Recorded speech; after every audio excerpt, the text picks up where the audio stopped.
way is really important, and Teams allows us to do that. Before Teams, we were using Zoom, Slack, email, Jabber, a whole bunch of tools to try to interact. It was fairly ineffective to collaborate like that. You have to think about how do we make it easy for the students and faculty, administrative people to communicate on a day-to-day basis. We had had so much change at UTA on the technology front. There was this concern there'd be fatigue on the campus and they wouldn't want to deal with Teams. Once we had access, it's so easy to use that people caught on right away. Teams allows us to have chats between each other. The video portion and the video conference is huge. You can store materials, files, videos, images. Everything is in one place. Teams fully integrated in with Microsoft Office Suite. We can still go back into the channel and we can find the file that we have been working on, and we can even collaborate as a group. My information is encrypted. I can move it to any kind of cloud service that I want to. With all of this product consolidation, we've been able to drive our costs down while improving our quality of service. How do we intend to use Teams for the future? It's just going to grow. The features keep coming. Teams is bringing a whole suite of things to us that we didn't really have an easy way to get to before. We're able to now work on problems, issues, and future plans for the campus much more efficiently.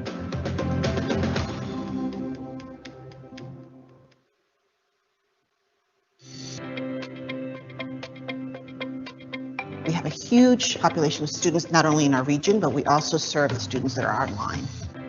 And our students are all juggling a lot. So we want to be sure that the resources that we have really are focused on our students. I'm a lecturer in the Department of English here at the University of Texas, Arlington. My students tend to push away from the provided platforms that we offer for communication. Students don't want to use email. It's a little bit intimidating because, you have to follow the standards. We're used to social media and just a quick instant messaging. Before, I used other options like Remind text messaging service, Blackboard chat, or Canvas chat. I was seeing them struggling. And so what I began to think about was, how can I offer them a way to communicate with me in something that feels familiar, but is also in alignment with all university communication policies for students? And that's when I found out about Teams. As a student, it's very useful for having everything in one area. It's very easy to just message a professor and they usually respond quickly. It's got assignments on there. I can share my screen. One of the most powerful tools within teaching Teams is collaborative authorship. I'm able to open the same documents that they're opening and offer feedback while they're actually authoring the document. It helps your assignment flow better. They are helping you along the way, just like if you would go to their office hours. I am a student worker on campus, and that function is very useful for having team meetings with coworkers on the other side of the campus. I can just click a button and, hey, video chat real quick and show them what I'm looking at. In an aggregate, it really helps our students juggle all of the things that they're trying to do and finish in a reasonable amount of time. Using Microsoft Teams, it's made education accessible for a large, diverse audience of students, which is really something we have to think about as we're moving our students into the job market and we're looking at being good citizens of not only local, but also a global community.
Hi, good morning.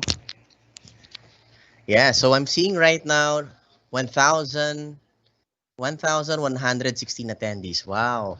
So today, my name is Francis Hernandez from Odentes, Philippines. We'll be discussing and covering Microsoft Teams Live.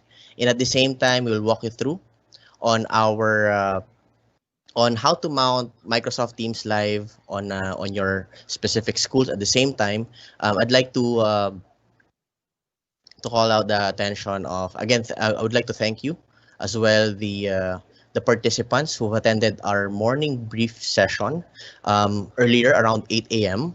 And today we'll be covering starting from 9:45 up to hopefully before 12 o'clock. We're gonna finish all the discussion on mounting Microsoft Teams live session, and at the same time we'll walk you through on the slide and how to edit it. Okay, so to give you a brief background as well, Odentes Technologies, we primarily conduct training and at the same time do certification on a nationwide scale. Now, to add, this morning we'll be focusing heavily on Microsoft Teams, and at the same time, all the decks that you've seen earlier, we're gonna walk you through and show you how to edit those files, and at the same time, um, give you an idea on how to completely mount and successfully run a virtual graduation. So our agenda for this morning would be number one is a technical manual walkthrough. Okay, so we'll show you what are the requirements to set it up. Number two is how to start it, and we'll show you a demo. Basically, what we did is we created a couple of screenshot, primarily because the internet connectivity might be during the live demo might be disconnected. So we prefer to have a screenshots of all the necessary process in mounting your Microsoft Teams live session. Okay. Number two, in this morning as well, we'll have the Hello 2020 graduates presentation. So earlier, the slide that was shown by Mr. Jomar De Leon, we're gonna cover that, a walkthrough, a complete walkthrough. At the same time, we'll show a live demo, how to edit, okay? Like edit picture or insert picture, insert video, insert photos, and at the same time, change the captions. And lastly, we'll place our recommendation, okay? And at the latter part of our presentation for this morning, we'll be also covering Q&A, okay? As a reminder, since we are in a live session, you can post all your questions, okay, in our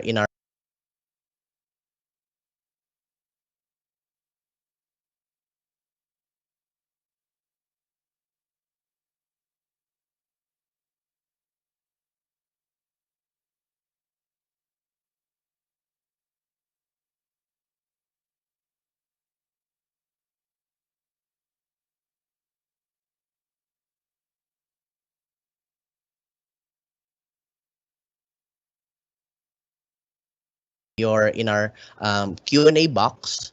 Post your questions there, and we'll be answering it at the end of the session. Okay, so we'll be picking around between 10 to 15 questions, and we'll cover all of those questions. Now, all 10 to 15 questions. Now, if in any event that we weren't able to cover your question, what we can do is we have a live support team. We'll place the address or the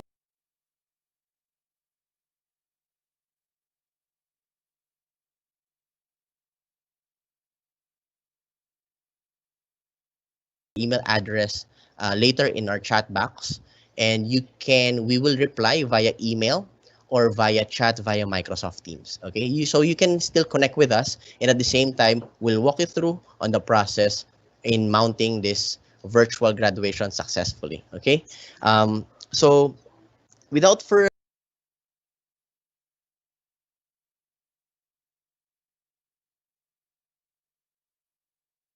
ado, I'd like to first introduce our first speaker.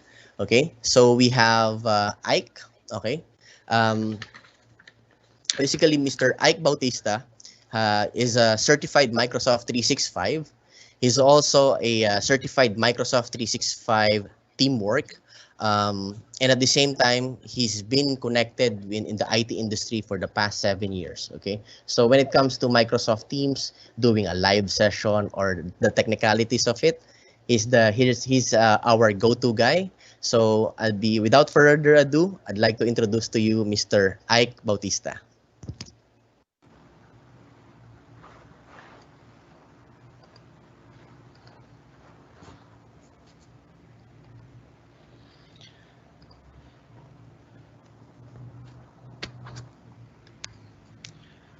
Yes, hello, good morning, participants. We thank you and we welcome you to our live event.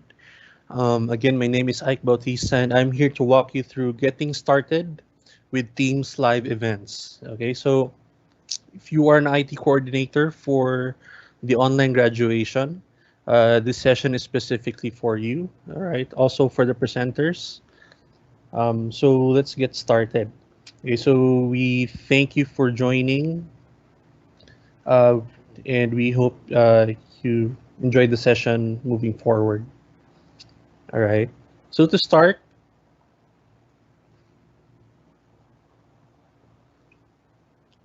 let's discuss first what are Teams live events. All right.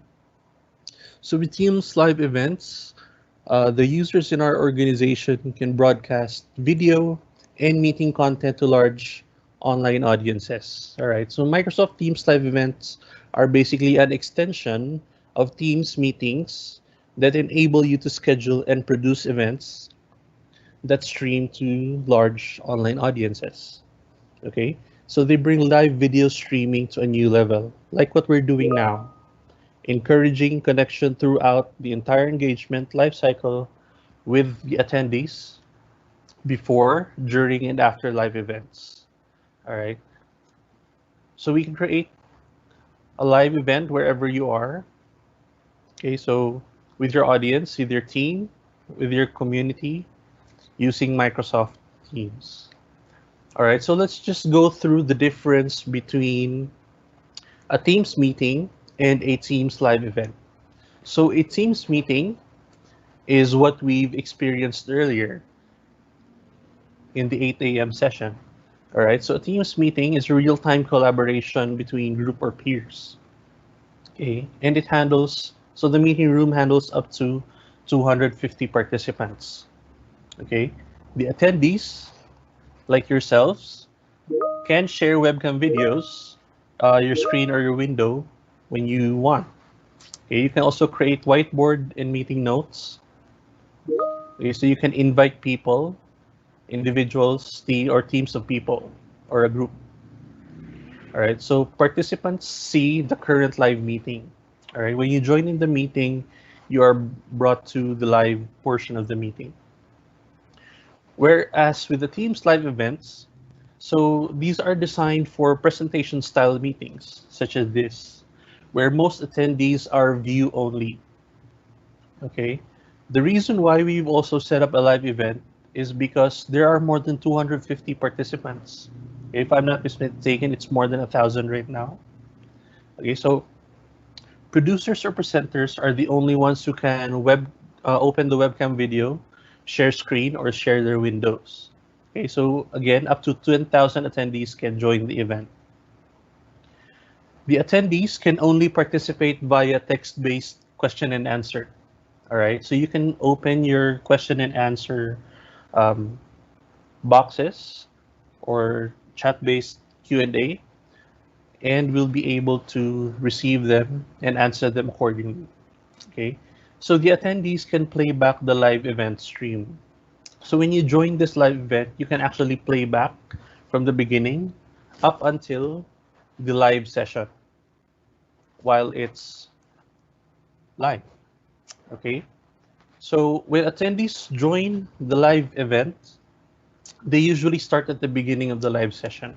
Okay, so they don't go in through the live compared to a Teams meeting. All right, so there are playback options for attendees. Now let's discuss briefly the event group roles.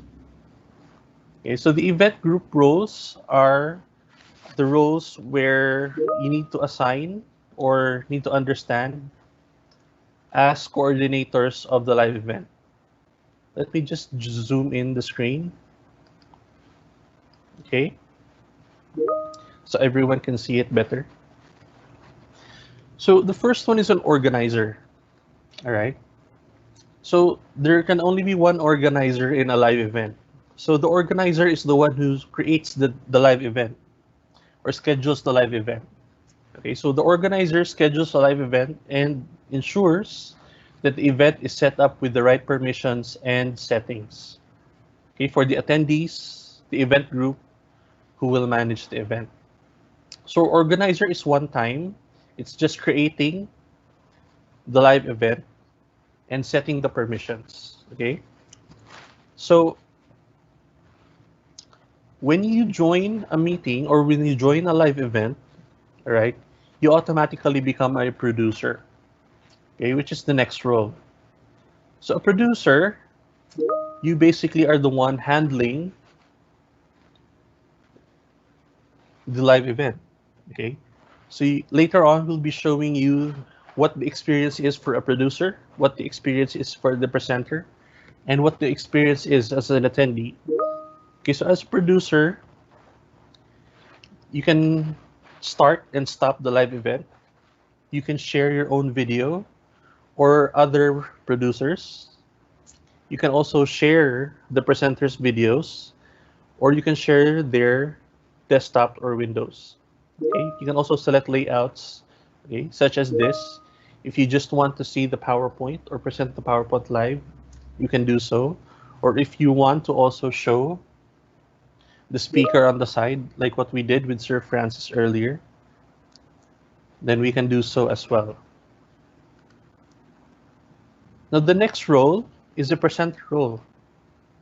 So the presenter presents audio, the video, or a screen to the live event. They can also moderate the Q&A. Okay, so everything that a presenter can do, the producer can also do. All right. So how it is presented to the live screen is controlled by the producer. Now the attendee is a viewer, okay, such as yourself when you're viewing the live event now. So when you watch the live event live or on demand, you can use playback controls, either anonymously or authenticated. You can also participate in the Q&A, where you can use your Q&A box. All right. So again, if you have questions, feel free to use the Q&A box provided in the live event. Now, who can create live events? All right. So these are some prerequisites that we need to consider first when we want to create a live event. Okay, especially for the organizers. All right. So for you to create a live event, you must have a Office 365 or Microsoft 365 E3, E5, or A3 or A5 license. All right. Next is you need permission to create live events, of course, in the admin center, Teams admin center. Next is the permission to create live events in Microsoft Stream. Okay. And you also need to be a member of the organization in your Office 365 or Microsoft 365 tenant.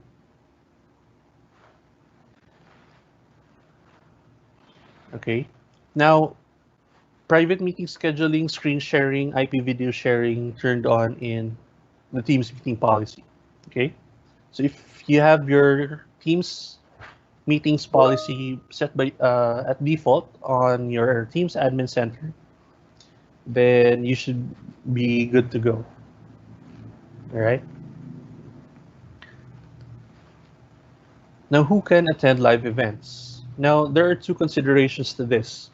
Now, if the organizer has set a public event or a certain private event, all right? So public events is where the event is public, of course, and anyone who has the link can attend without logging in. Okay. Now, private events are where if you want certain group of people only to join, okay, where an invite is required, or if you want your whole organization or your whole school in Microsoft 365 or Office 365 to attend. Okay, so in public events like this, you can join as a guest. Right, in private events, you will need to sign in. Okay, but for our online graduation, we will be using public events. Okay, now some system requirements and platform. These are available online through the Office support website. Okay.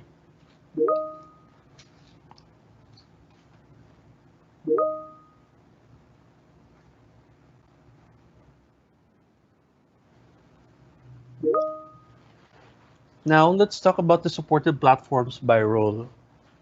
Now, if you are a producer or a presenter, you will really need to use the desktop and install the Teams application on your desktop or laptop. Okay. Now the attendees can join via desktop, via web, or via mobile. All right. So as producers and presenters, we cannot use the web and we cannot use the mobile app to manage the live event. All right. So are you excited to set up live events? Okay. So we'll show you how. Now this next few minutes, we'll be setting up a live event. I'll be showing you how. And when you open Teams, first you need to go through your calendar. Okay. Now on the left side of Teams, you can see an icon called calendar. And it brings you to your calendar in Teams. Now on the top right corner of the screen, you can see new meeting. Okay. But click on the drop-down arrow beside the new meeting. And instead of scheduling a meeting, now we click on live event. Okay. When we click on live event, we'll be prompted to set up the settings for the live event. Okay.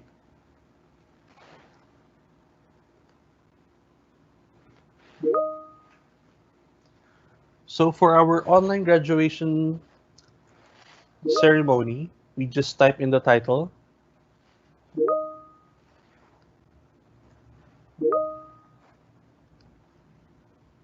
We set the date for the actual live event, date and time. We enter the details of the graduation ceremony. You can enter instructions here, and also invite the producers or the presenters. Now, by default, you as an organizer who creates the live event automatically become a producer in the live event. Okay, so you can add multiple producers and multiple presenters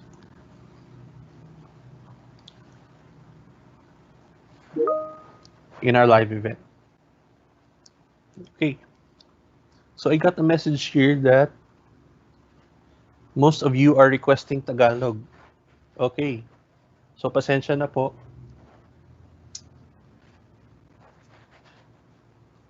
Medyo nasanay lang po sa English. Okay? Kumustahon din akong mga friends in Visayas area, in Mindanao area. Okay?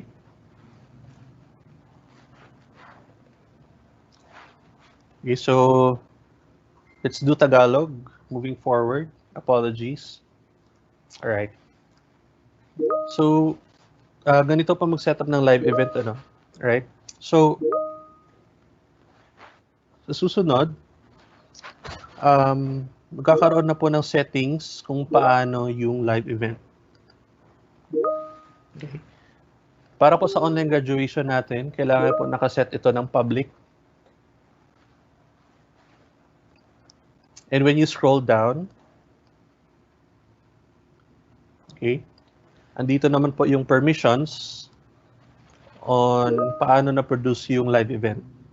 Pag available po ba yung recording sa attendees, yung attendee engagement report, and kapag kailangan niyo po yung Q&A during the online graduation, you can also check the Q&A.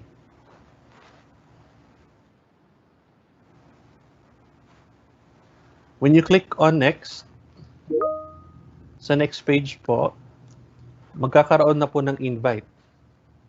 Okay, so pwede nyo po kunin yung attendee link at pwede nyo po i-copy ito sa email or sa Facebook messages para ma-invite nyo po yung friends and families ng graduation or for the online graduation. Now, ito po yung attendee link. Ito po yung link na sinesend nyo sa mga attend ng online event.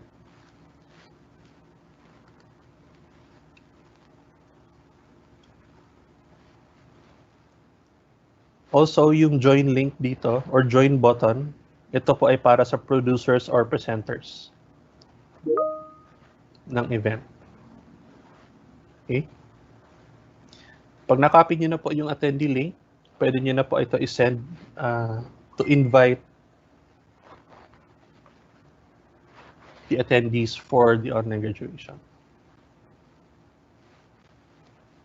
Ngayon po, during yung live event, pag oras na po ng online graduation, as producers or presenters, magkakaroon po kayo ng specific na invite at pwede na po kayo mag-click ng join. Pag na-click nyo na po yung join, at the beginning, pwede nyo po i-off yung camera nyo and pwede nyo po i-off din yung microphone.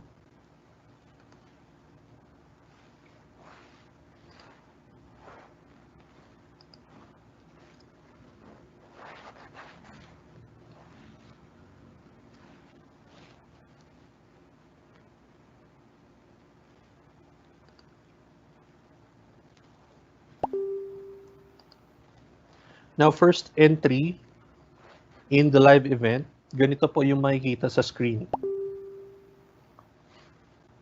Okay?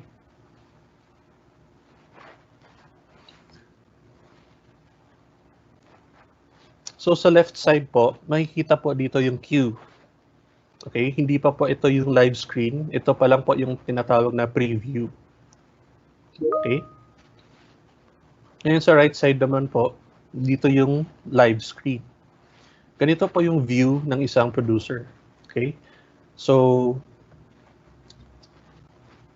sa bottom part naman po ng screen, you can see yourself. You can also see other attendees. Okay? So, makikita nyo po sa baba yung attendees, oh sorry, not the attendees, the producers, the presenters, and what they're sharing as well.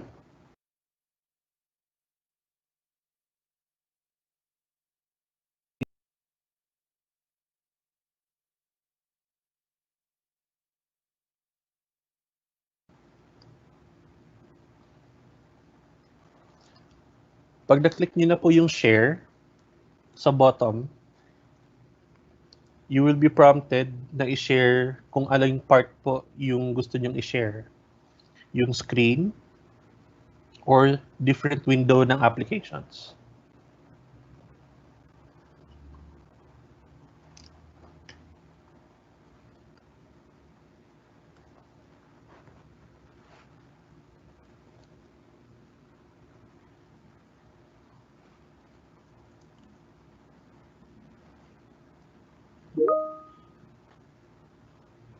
Okay?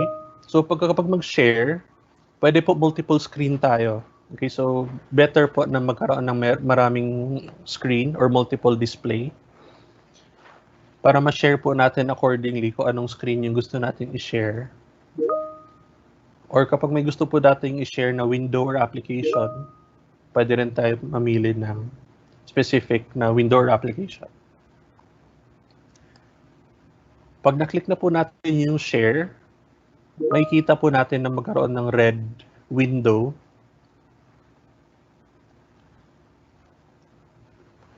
sa loob ng presented screen.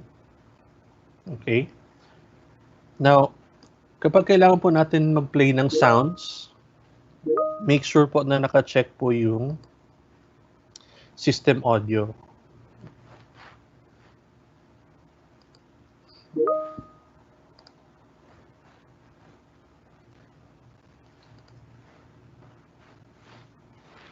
Okay, kapag nakalimutan naman natin i-on yung system audio, pwede rin po natin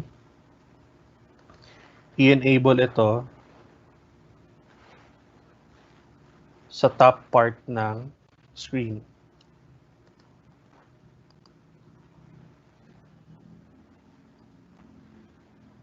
Okay. Kapag nag-share na po tayo, pwede nating ilagay siya sa queue. Okay. And pwede na rin natin i-send live. Now, ma-notice po natin na hindi pa naka-start yung event. Okay? So, kahit pag-send live po tayo, hindi pa talaga nakikita ito ng attendees. Okay? So, when we click on send live,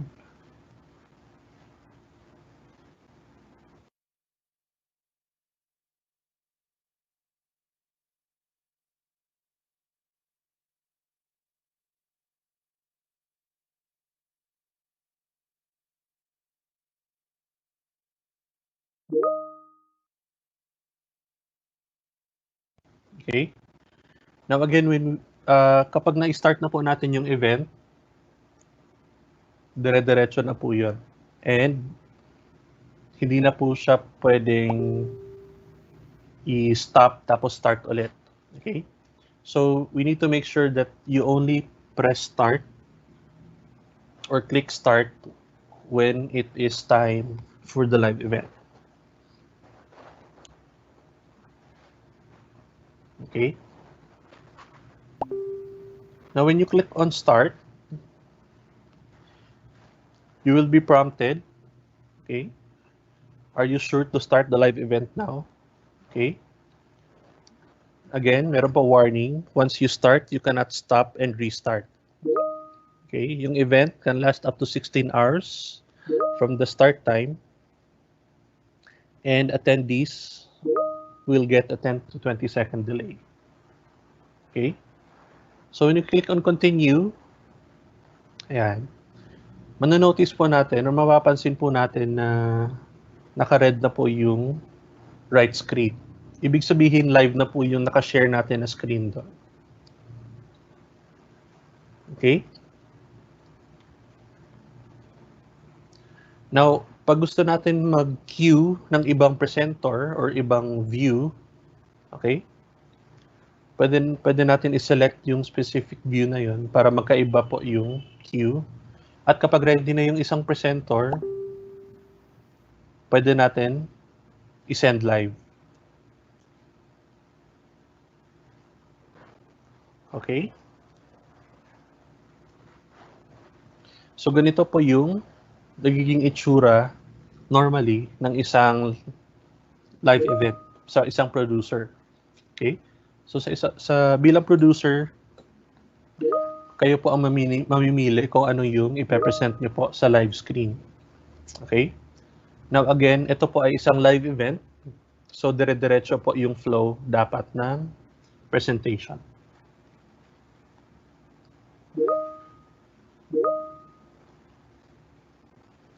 So pwede po kayo mag-share ng content.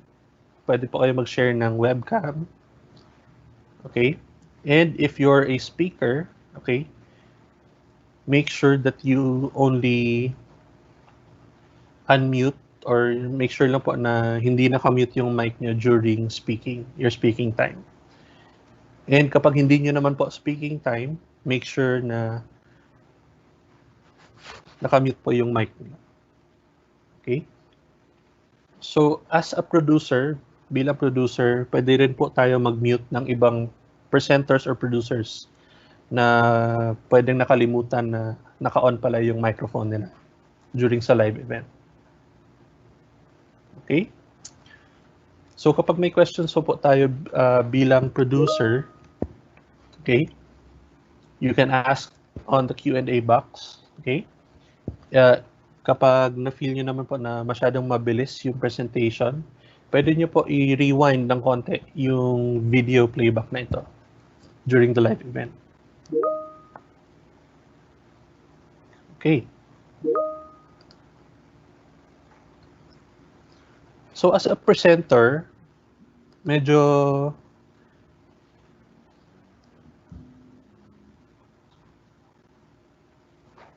different lang yung view. Okay? Bilang presenter lang, okay, hindi po natin makokontrol kung ano yung naka-live screen. Okay? So bilang presenter, pwede tayo mag-share ng content from our desktop, okay, from our PowerPoint, from our videos. Pwede rin po natin i-turn on yung webcam natin. Pwede rin po tayo mag-turn on ng microphone, similar sa isang Teams meeting. Okay? So meron na po tayong guidelines.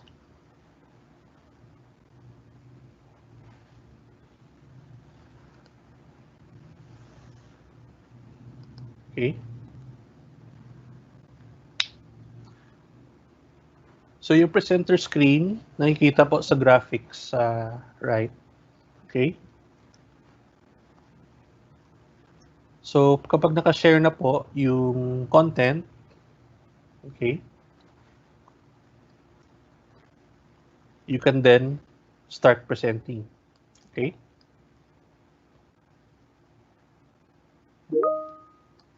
So bilang presenter, okay, hindi natin alam, okay? So, posibleng nakaka-queue lang po yung presentation natin or pwedeng naka-live na. So, make sure you understand the flow of the whole live event para dire-diretso po yung flow. Okay? So, pwedeng maging live na po ito. Okay? Yung screen kapag naka-red na.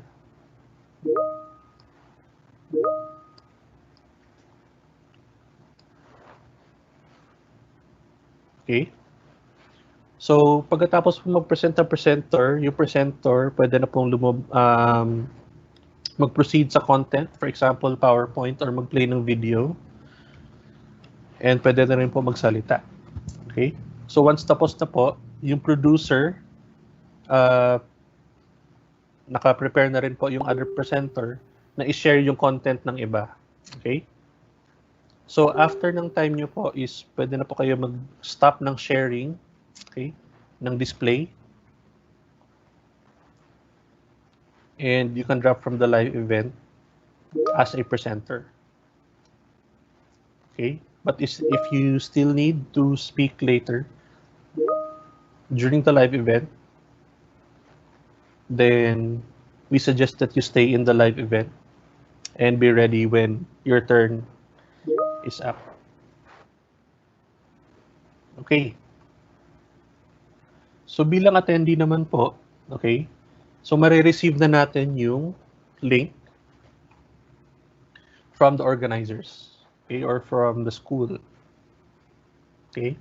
So pwede po natin gamitin yung browser, okay, lalo na if wala pang Microsoft Teams. Okay.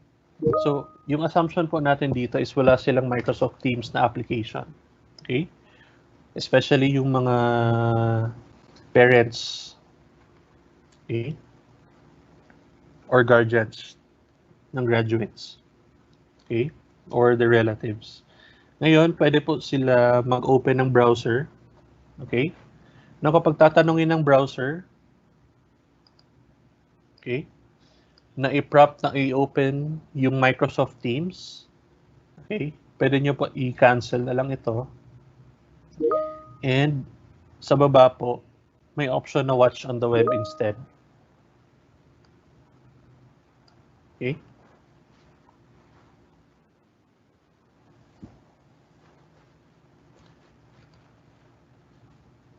So sa view po bilang attendee, okay, so nakikita nyo po yung presentation based on ano yung pine-present ng presenters. Okay? Sometimes naka-enable din po yung camera ng presenters. Okay? So, pwede po kayo mag-pause and play. Okay? Pwede nyo po i-adjust yung volume. Okay? So, pwede nyo po ulitin yung live from the beginning. Okay? Pwede rin po kayo tumalon sa live na area. Okay?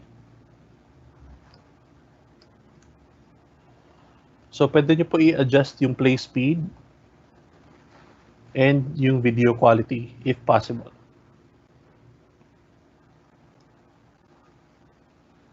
Okay? So, importante din po as producer or presenter na intindihan natin kung ano yung nangyayari sa side ng attendee. Okay? So, let's continue. Okay? Now, for the last part, mag-share po kami ng konting tips, guidance, and best practices bilang organizers and producers. Okay? So, organizer and producers. Okay? So, here are yung mga checklist po natin. So, i-install po natin yung latest na Microsoft Teams desktop application sa Teams download website. Okay? For organizers, okay, you need to create na yung live event. Okay, make sure you create the live event with appropriate information and settings. Once you've created the live event, you can send the invite link na to the attendees via email, chat, or other means. Okay? Again, as producers, ensure you have more than 2 Mbps bandwidth for internet in the event. If it's greater or mas mabilis pa sa 2 Mbps, the better. Okay? So, best practice din po na mag-create ng separate live events for testing. Okay? Especially pag nag-run through tayo or nag-test tayo ng live event, hindi po natin gagamitin yung actual na live event for the online graduation. Okay? Kasi again, pag na-start na po natin yung online graduation, okay, hindi tayo pwede mag-restart. Okay? So, very important po yun. So, kapag mag-run through po tayo or pag-testing po tayo, pwede tayong gumawa ng ibang live event for testing. Okay? So, also, finalize and prepare the program flow. Inform other producers and presenters as well. Okay? Next is you work with other producers and presenters to set up for the event. Okay, you either set up a 2 monitor for the event or a 2 PCs for the event. Okay, so a 2 PCs meaning 1 PC para po sa producer, okay, para makontrol po yung live. Tapos naka-separate PC po yung content na ipe-present. Okay. So, yun po yung best practice. Okay. Konting reminders po before yung live event. Okay. So, make sure na naka-join na po kayo sa live event 30 minutes, at least 30 minutes ahead ng scheduled live event. Okay.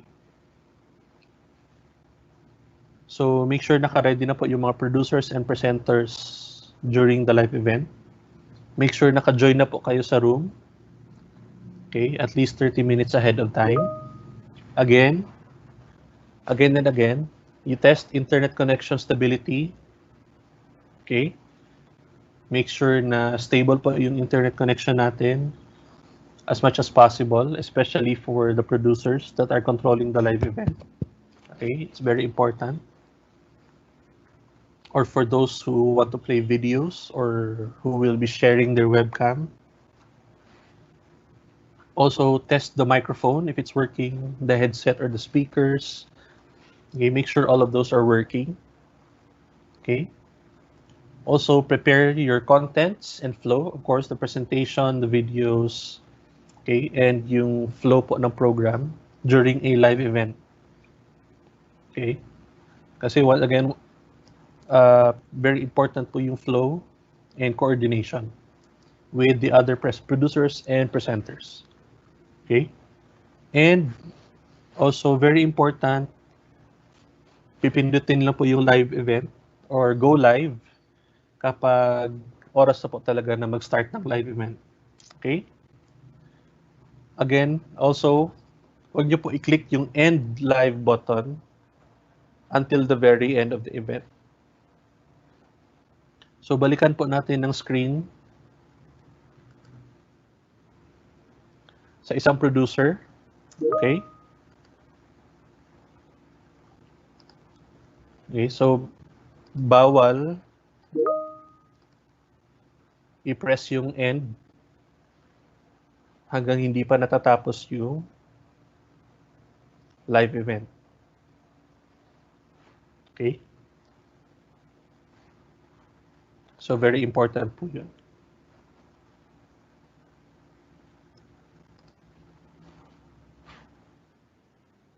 Okay? Now some quick reminders for the attendees. Okay? Especially the students, their parents, relatives, friends. Okay? So they need to ensure at least 1 to 2 Mbps of internet bandwidth. Okay? They need to make sure na medyo mabilis yung internet. Okay? Especially as a viewer. Okay? Make sure naka-ready na po yung device natin. Pwede yung computer or laptop or tablet. Okay? Or even a phone. Okay? So, as long as may web browser. So, for a phone, kailangan po ng Teams app. Okay? Make sure na kukuha nyo po yung link, invite for the live event sa school or sa organizers. Okay? Also, pag nanonood na tayo ng live event, make sure we use the web option if we're a PC on tablet or tablet. And we can utilize the on-screen controls if we want to play back a certain portion of the live event or gusto po natin mapunta sa live option. Okay? And of course, enjoy the live online graduation. Okay? So, ayun lang po for this first part of the training. Okay? Ngayon, nagkaroon po tayo ng better understanding of Microsoft Teams live events. Okay? Alam na natin kung paano mag-set up ng isang Teams live event. Okay? Alam na rin po natin kung paano i-manage or produce ang isang Teams live event. Depende po kung tayo ay producer or a presenter. Okay? And also, may better understanding na po tayo kung paano ma-maximize natin yung use ng Teams live event.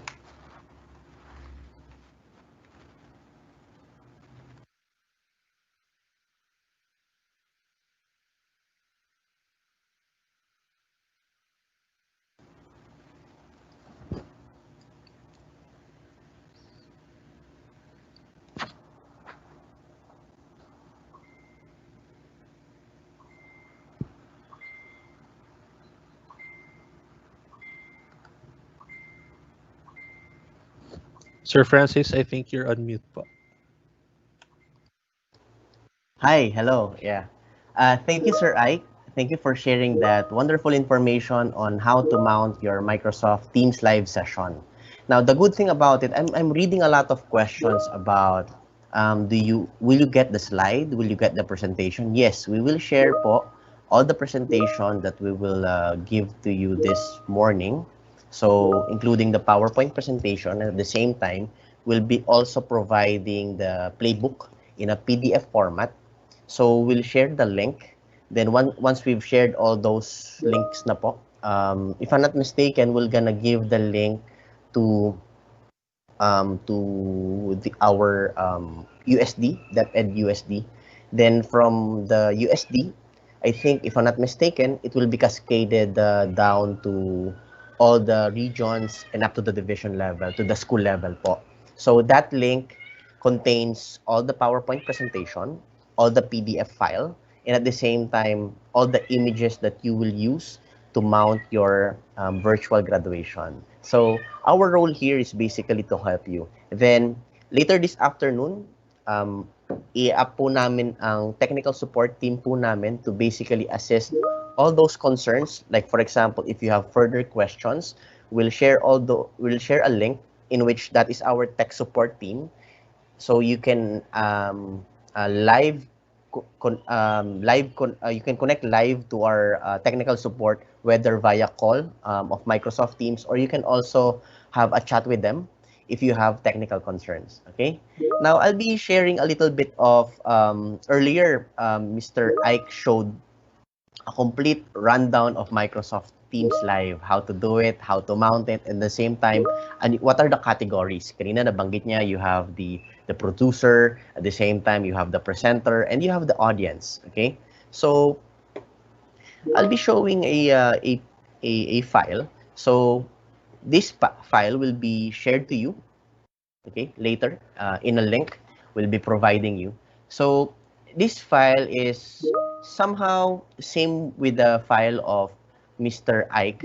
The only difference is earlier it's more of a PowerPoint presentation, so it would be easier to digest. Now this one is a playbook. Now this playbook, the purpose of this is for all those participants, whether you're in the division level or you're in a regional level or even in a school level, you can browse this one and use it as a reference for you to be guided on how to do it step by step. Okay.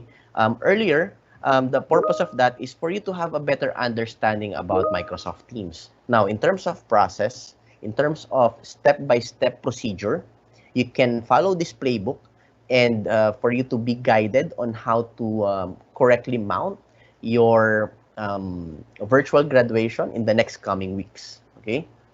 So here, we provided already a table of contents. So again, if you're the producer, you can refer starting from page 4 to 10. If you're a presenter, in which you're the one who will show the slide or even have the capability to talk, so that would cover from page 12 to 18. Now, as an attendee, like what you're doing right now, as an attendee, so we have specific guidelines. Normally, in a setup for virtual graduation, the attendees would be the parents, the relative of the student, and at the same time, the graduating student. Okay, so they will be the attendee in this specific virtual graduation event. Okay, as we scroll down, so we've split it into 3 different segments. This one is based also as reference to your to the presentation of Sir Ike. Okay, so this is the producer guideline. If you look at it, okay, there are key steps to be followed. Okay, so step 1, install first Microsoft Teams, okay, on your desktop. Second would be follow instruction on how to set it up. And number 3, send the link to attendees via email, chat, or you can create the link, shorten the link, have it posted maybe in a site that shortens the link and share to your audience. Okay. Then 4 is the minimum requirement. Again, this is more of the specs. In terms of spec requirement, ang kailangan lang po is 2 Mbps of bandwidth. Okay. In any event, it's lower than 2 Mbps. It will still work, but the challenge would be is number 1, there can be a potential, the potential of maybe if you're showing like the one that I'm doing right now, if I'm showing a video, it might be blurred, but the voice will be clear, but the video, especially the camera, there might be some challenges in terms of showing it. Okay. Next is okay. Next would be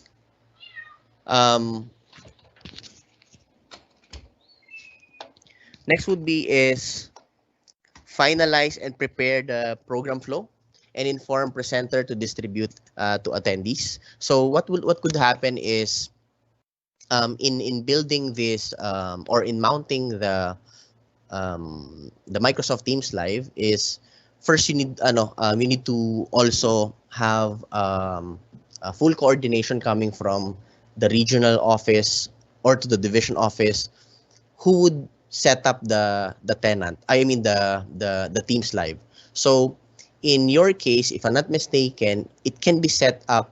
Again, you can check with your with the policy if on the school level, if the setting up of Microsoft Teams Live is enabled to have it available publicly, because there needs to have a little bit configuration on back end. Okay, so it's more of enabling on the policies for the Microsoft Teams Live for it to be available on a public setting. Okay.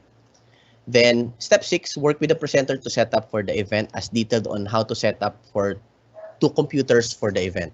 Okay, so with this one, okay, you just need to follow the steps that Mr. Ike showed earlier for you to at least well, the purpose of this is the setting up of 2 computers is to have some level of, if you would want to check the setup that you made, if it's already working or not. Because before running to the actual live event, we highly suggest that you need to set up first na mag-set up muna kayo ng parang mock. It's like a mock live event. Before jumping to the actual live session or live event, we do suggest to do a mock first, like a mock test, in which you can set it up in 2 computers. So one could be the producer, the other one could be the presenter. Then on your mobile phone, you can be the audience. So that in that way, you can check the user experience sa side ng producer, sa side ng presenter, and lastly, sa side po ng audience. Okay? So we've included here also specific producer before the event guidelines. So there are a couple of steps that you need to follow. Okay. First is before joining the live event, okay, 30 minutes ahead of the scheduled time. What's the purpose of that? Okay, the purpose of that is before you go live, okay, for example, your call time would be 2 p.m.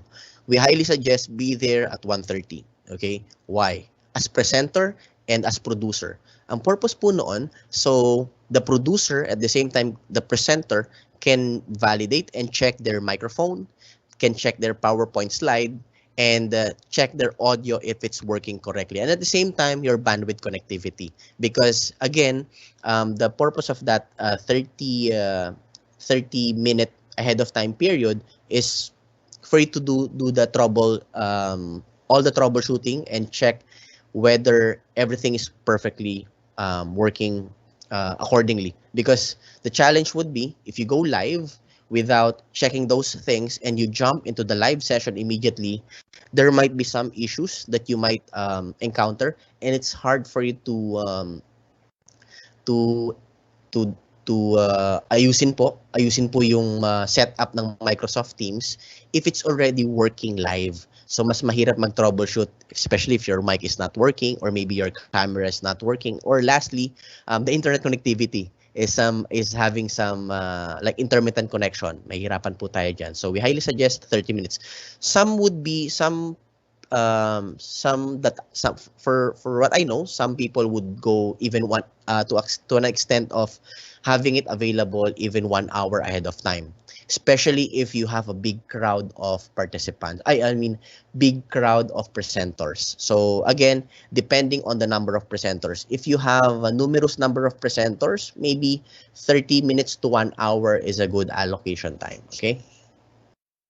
Next is press join button to enter. This is more of for the presenter. Okay, we click the join button, the presenter and for the producer. But on the side of the attendees, all you need to do is click the link. Okay, the link is provided to all the participants, and from that link, anyone can just click that link, and you have 2 options. It's either you open the link using a browser, or you open the link using your own Microsoft Teams account installed in your PC or in your mobile phone. Okay. And in addition, okay, number 3, always check internet connection, okay, the stability. Next is check your microphone if it's working. And lastly, your speaker, so you can hear clearly your audience. Okay. I mean, you can hear clearly your colleagues presenting at the same time. If you're doing like for example, sometimes they're set up na parang naka Q&A siya. So Q&A on the side that someone is reading it for you. Normally it's the event moderator. They read the question aloud, and you as a presenter, you're gonna answer that question. So it will help if your audio is working perfectly. Okay. Now, scheduling live event guidelines. Okay. Earlier it was shown by Mr. Ike, and you just followed that template, and from that template you'll be well guided on how to mount this Microsoft Teams live session. Okay. Okay. So we've already included screenshots. So the purpose of this screenshot is for you to at least have a better reference when it comes to, for example, if you would want to duplicate what we did here. So it would be very easy for you to mount your Microsoft Teams live session. Instead of putting just words, we made specifically screenshots for you to be guided on how to use this one. Like for example, you place the title, so that will be the first one. Place the schedule. When do you want it to happen? Okay. Then details. So if you have specific instruction for your participants or maybe for your co-presenters, you can place it here. And at the same time, you invite people that would be participating on your event. So in this case, this is the presenter. So if you have multiple presenter, you can invite them. But in your graduation, we highly suggest that you have maybe at least 2 producer, okay, 1 or 2 producer, and the next would be more of the presenter. The purpose of the producer is the 2 producer, I mean in terms of practice, pag dalawa po yung producer nyo po kasi, so in any event na magkaroon ng konting technical difficulty, so you have a backup. Because what could potentially happen when doing a live session, for example, I'm the producer, then suddenly my laptop turned off, okay, and maybe there's a power shortage, and I'm using my laptop, and yung battery ko po is naubos. At least you have a secondary producer that is helping you on the side. So in any event that you were disconnected during the session of the live event, someone can still control the whole session, okay, in the live session event. Okay, so here we also have specific guidelines during and after the event guideline. You can check this out. Okay, so in your screen, don't be surprised. Makikita nyo po as a producer, magkaiba po ang view ng producer and presenter po. On the side of the producer, you immediately will see 2 screen. Okay, don't be confused on the 2 screen that you will see. The left part, this is more of the presentation that is on cue. Okay, on the right side, this is the live session. Yung nakikita nyo po sa right side. So yun po yung actual nakikita ng audience po ninyo. Okay, yung nasa right side. Yung nasa left panel po, ang purpose po nun is to set up for queuing. So for example, you have 2 presenter. Okay, so the first presenter can show basically shows his slide. Now the second presenter, it could be you can show his face on cue. So in any event the first presenter is done, you can change the screen to send it as a live view. So the second presenter can immediately jump into the presentation. So what's the purpose of that? Para po maiwasan na magkaroon ng dead air, para wala pong period na naka-black lang yung screen or siguro prolonged na wala nagsasalita. So yun po yung purpose nun, para immediately meron pong queuing na mangyari po. Okay? Then here, okay, in your event guide, during after event guideline, okay, so at the same time, an additional tip, okay, especially for the first timers, whenever you mount a live session, a live event session, please be mindful not to click the end session. Okay, not to click the end session. Why? Because if accidentally you click the end session, automatically the whole live session will be closed na po. Okay? So again, we highly suggest to be mindful of the end button. Normally po kasi nagkakamali po dito yung mga first time na makagamit po ng Microsoft Teams. Hindi po maiiwasan because some of the presenter or some of the producer, especially for first timer, the red button that says end, they thought that the end button, ang purpose niya po is to end the presentation. Hindi po. When you click the end button, ang mangyari po is it will end the whole live session. Okay? So iwasan lang po natin yon. So, as the producer, okay, once the live meeting has ended, the recording will be available through hyperlink that will be shared to all participants, okay? So, as a producer, ang maganda po sa Microsoft Teams live session po natin is recorded po siya, okay? Recorded po siya, and at the same time, it can be shared to all participants with the available hyperlink lang po. It will be shared sa audience na po. On our session, what we will do is we will provide all the video materials, including this recording. At the same time, all the PowerPoint presentation, as mentioned earlier, we'll collate everything, we'll share the link, and we're gonna post updates as well. The purpose of the update, for example, we added a new video that would help you in terms of guiding you in mounting the virtual graduation. We'll post it there, okay? So we'll be sharing the link to your USD. Then it will be cascaded, if I'm not mistaken, to retos and detos po up to the school level po. Okay? So here, as a presenter naman po, okay, this is just all the manual that you will follow. This is highly similar with Mr. Ike's presentation. The only difference here, this is in a PDF format. Earlier po, it's more of in a presentation deck format.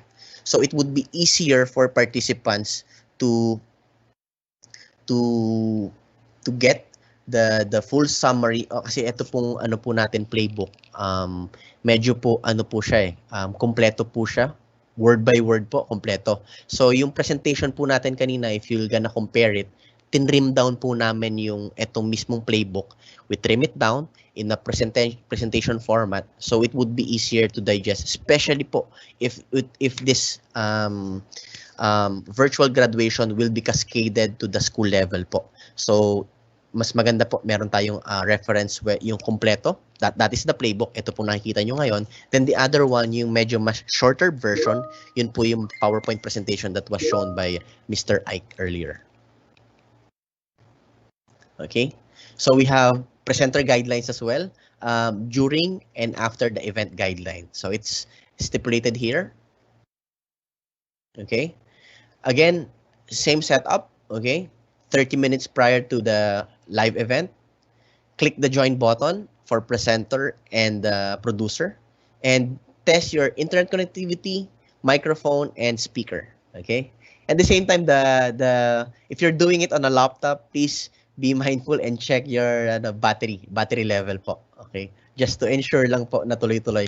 It's hard, baka you're too excited to run the event, you forgot to recharge your laptop if you're using a laptop, then baka magbigla siya mag-close while the event is running. Okay, so be mindful lang po of the battery level if you're using a laptop.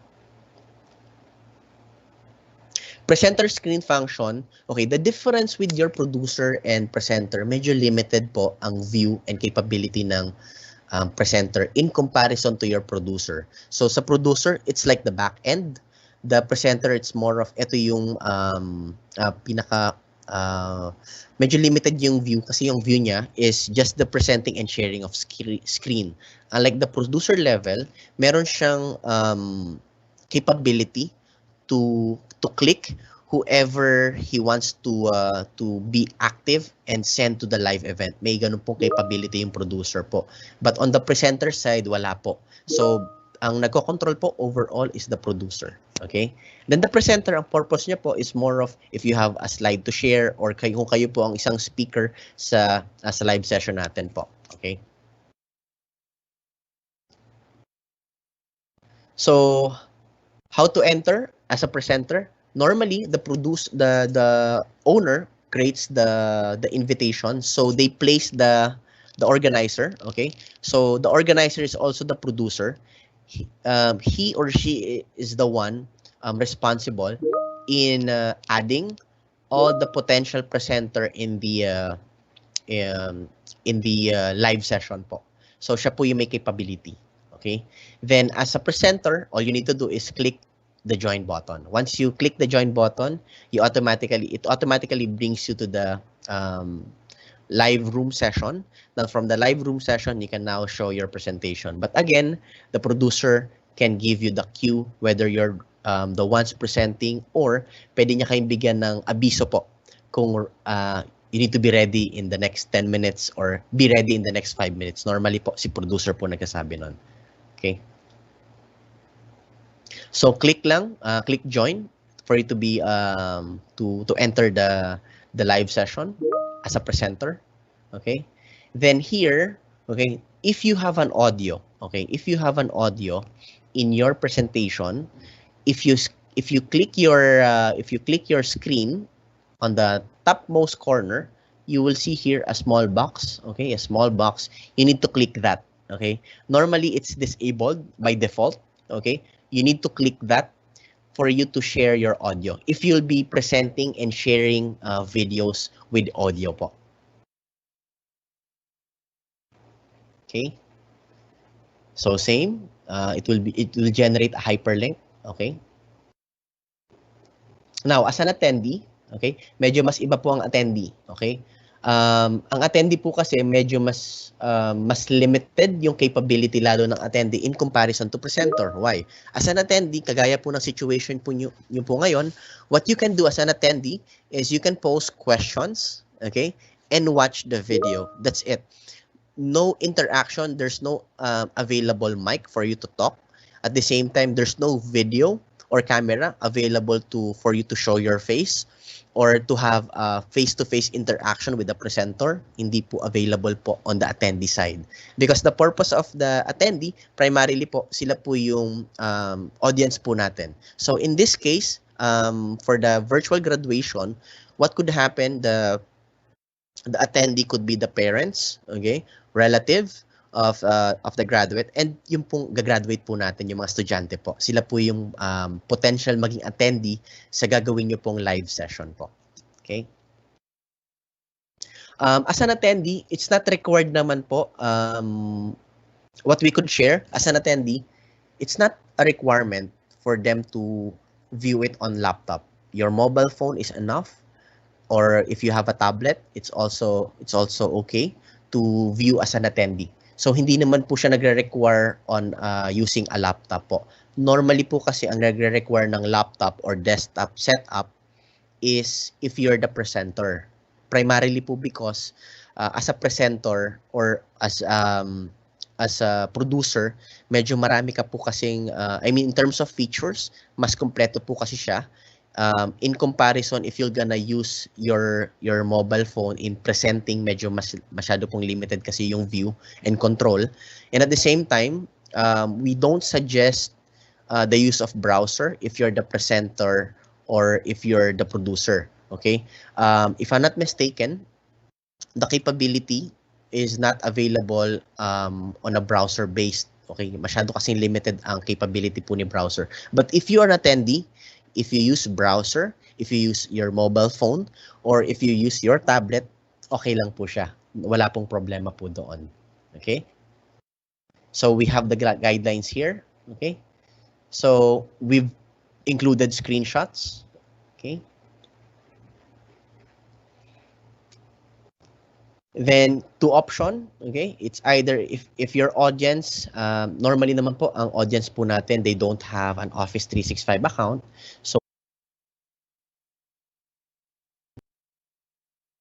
So what they can do, they can just use web, this one. So if they click the link, okay, it will give a prompt. microsoftteams.com wants to open this application. You just click cancel, okay, then click watch on the web instead. Okay, So, yun po yung option po natin as an attendee. Okay? And then, as an attendee, you can pose a couple of questions po. And once your question is posted, makikita po yan ng ano po natin, ng producer.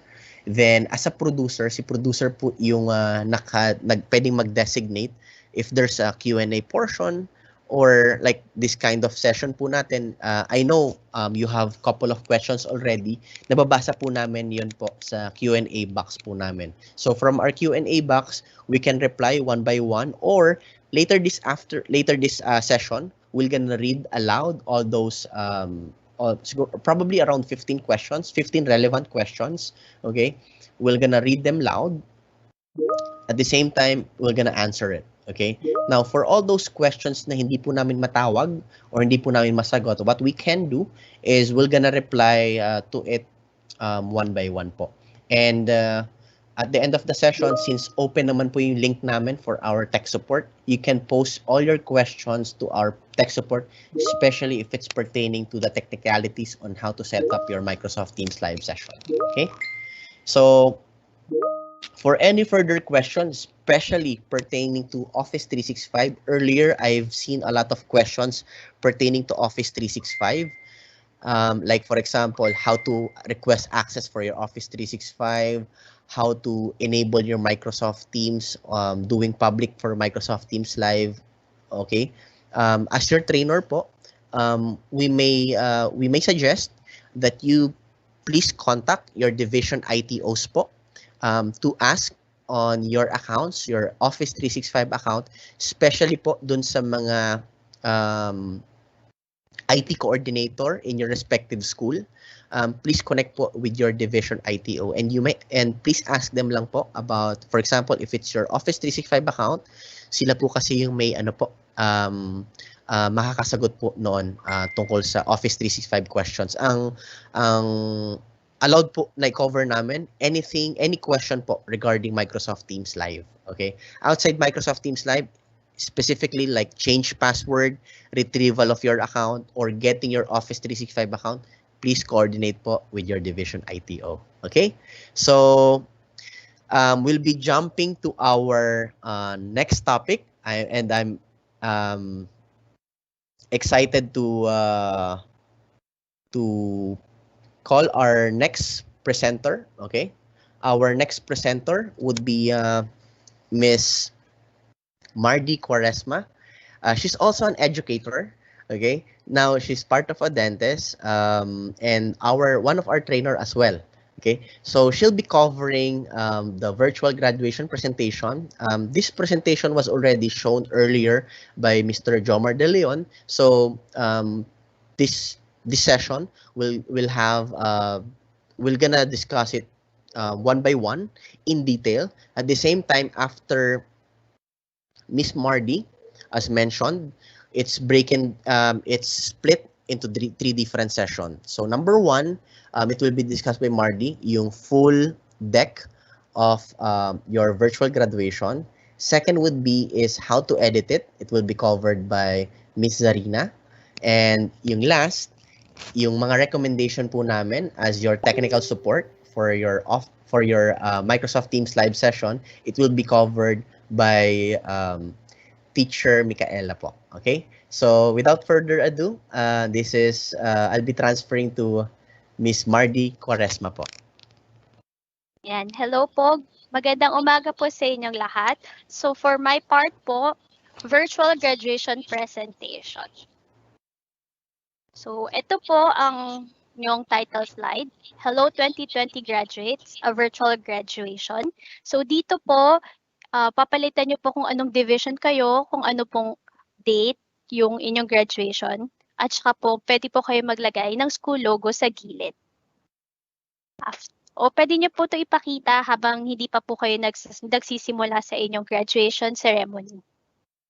After po nito, susunod po yung welcome graduates. So dito po sa slide na ito, nakalagay po yung pangalan ng school, kung ano pong division kayo. At dito rin po ay pwede kayong maglagay ng mga pictures at ng mga video, kunyari po ng mga picture po ng mga estudyante or yung mga picture po nila na nakatoga at kung ano po yung mga nagawa na po nila sa school.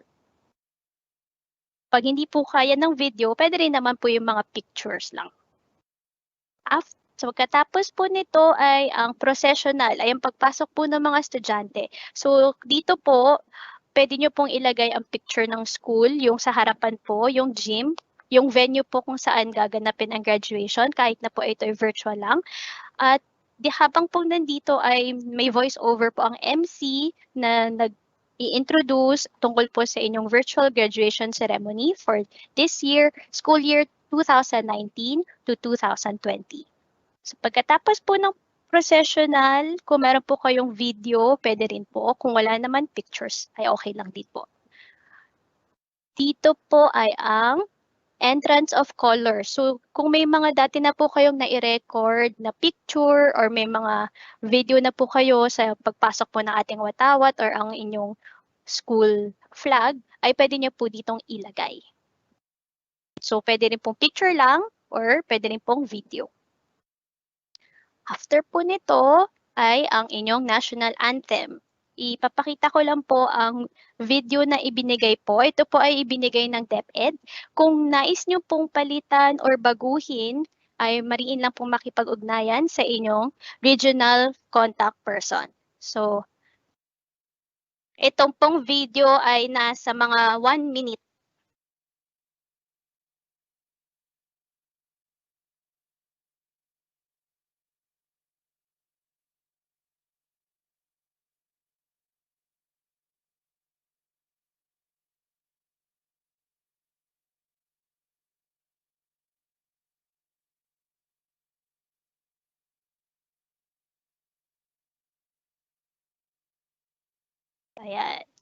Ayan po. Pagkatapos po ng ating national anthem, ang susunod po ay ang doxology. Again po, ito po ay binigay din po, provided din po ito ng DepEd. Kung gusto niyo pong palitan or baguhin po, mariin lang po makipag-ugnayan. Mariin lang po makipag-ugnayan sa inyong regional contact person. Ayan. Ganito po ang itsura niya.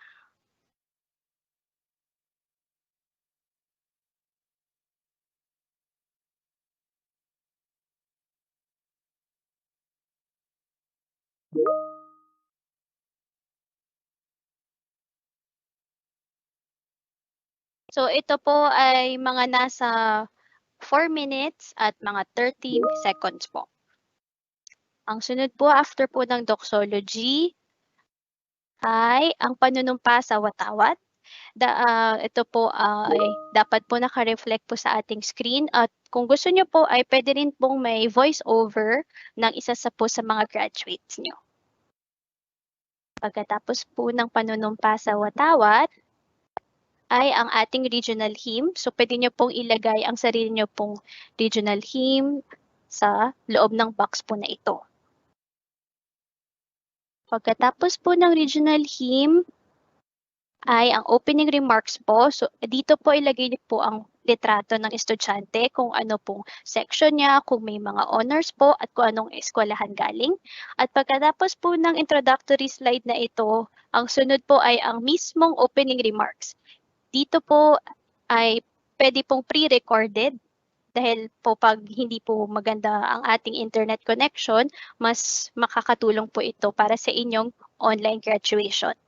So dito po sa loob ng box nyo po maaaring ilagay ang pre-recorded message ng estudyante. Pagkatapos po ng opening remarks ay ang presentation po of graduates. Dito po lagay po ulit natin ang pangalan ng estudyante, awards po, at kung anong section at kung anong school po. Ito po, meron po tayong dalawang options. Pwede po una ay buksan po ang camera ng school head at siya po ay magbigay ng kanyang speech, or ang ikalawang option po ay maglagay po tayo ng pre-recorded message. Kayo po ay meron pong otoridad para mamili kung ano pong nais nyo para sa inyong online graduation.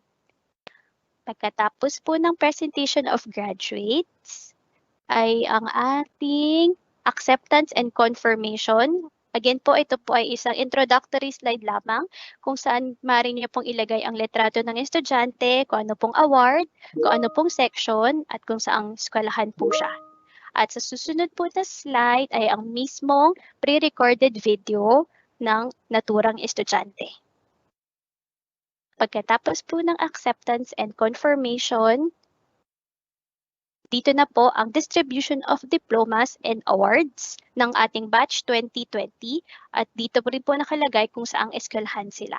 So dito po, pwede po kayo maglagay kung may mga batch picture na po kayo, may mga nakuha na po kayo dati, pwede nyo pong ilagay dito sa loob ng square. At sa susunod po na slides, ito po yung una ay ang graduations with honors. So dito po ay pwedeng nasa group picture po sila at kung ano po yung mga corresponding awards po nila. At yung MC po ay babasahin isa-isa kung ano po, kung sino ang estudyante at kung ano po ang kanilang na-receive na award. So ganito po ang itsura ng graduates with honors. Pagkatapos po ay ang susunod ay ang mga may special awards po. Ganun din po ang format. Nakalagay po ang mga litrato at ang pangalan at kung ano po ang special award nila habang ina-announce po ng ating MC ang bawat estudyante. Pagkatapos po nito ay ang lahat na po ng mga gagraduate sa batch na ito. So ito po ay alphabetical order. Tapos, isa-isa rin po at parehas po nung sa with honors and with special awards, babanggitin, pwede din pong banggitin ito ng MC isa-isa. So, ayan. Ganito rin po ang kanyang format, picture po, pangalan, at kung may award po, pwede pong ilagay sa baba. Pagkatapos po ng ating pag-present po ng mga graduates, ito na ang ating academic excellence address. Ganun po ulit, isang introductory slide. At sa susunod po ay ang naturang pre-recorded message na pwede nating ilagay sa loob po ng rectangle. After po ng academic excellence address, ay ang message na po from our school division superintendent. Ito po ay isang introductory slide at sa susunod po ang kanyang pre-recorded message na pwede nating ilagay sa loob po ng box. Pagkatapos po ng ating message from the school's division superintendent, ang sunod po ay ang regional director. At dito po ulit ang kanyang pre-recorded message sa loob po ng rectangle. Pagkatapos po ng ating regional director, ay ang ating message from Assistant Secretary. Dito po sa ating slide, nandito na po ang recorded audio ng ating Assistant Secretary na si Attorney Alberto Escobarte III. At sa susunod po ay ang message po ng ating Secretary na si Honorable Leonor Magtolis Briones. At ganun din po ay meron na po siyang pre-recorded message na ating inalam pong ipapalabas sa inyong virtual graduation. Ayan.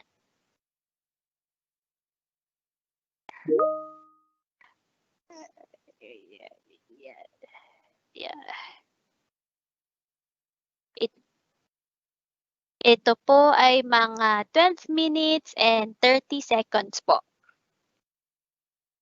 Ayan. Pagkatapos po ng message po ng ating Secretary of Education, ang susunod po ay ang graduation song. So dito po ay pwede nyo pong ipasok ang inyong graduation song kung saan may mga videos po ng mga estudyante o kaya po mga litrato ng estudyante habang pong nagpe-play ang inyong recorded video dito sa ating slide.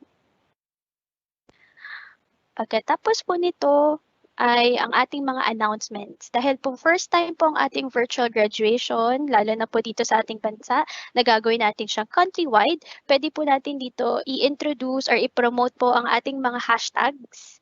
Gamitin po natin ang mga hashtags na Hello 2020 Graduates at ang hashtag OG 2020 para po lahat po ng mga virtual graduation ay madali po nating matatrack, mamomonitor at makakatulong po ito para makapag-viral po tayo.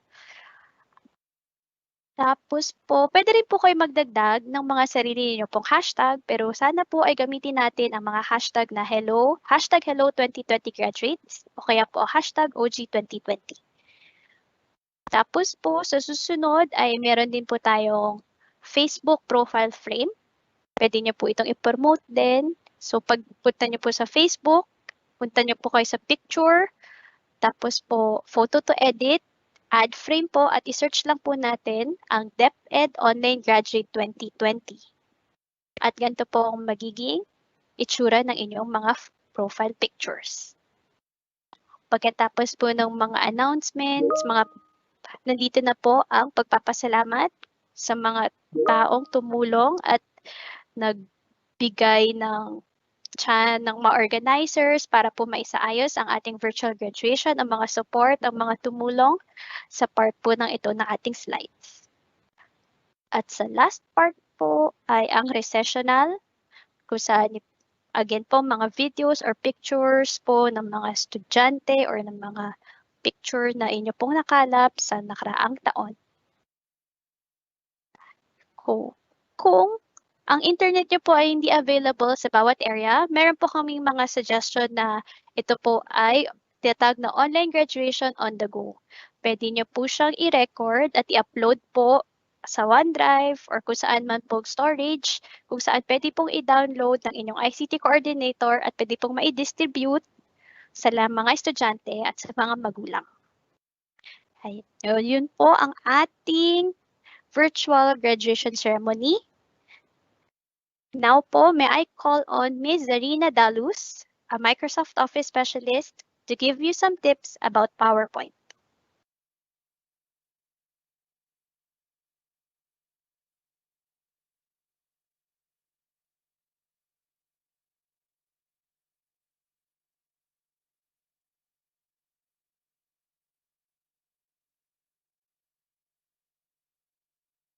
Hello, magandang umaga po sa lahat. Thank you, Ms. Mordy. So I hope you are seeing my screen right now. So let me start. All right, so since Microsoft Philippines already prepared a PowerPoint presentation template to easily guide and help everyone to come up and plot your very first virtual graduation ceremony, it is also important for us, para po sa amin, napaka-importante din po na i-walk through namin kayo on how to use and how to insert, edit your respective photos and videos on it. So let me start with the text formatting. So as what Ms. Marty showed you a while ago, all slide layouts from this template were all done for you already. With that being said, these slide designs are already fixed and cannot be configured. So yung iba po dito, hindi na po talaga dati magagalaw. So all you must do is to edit the names of your guest speakers. Okay.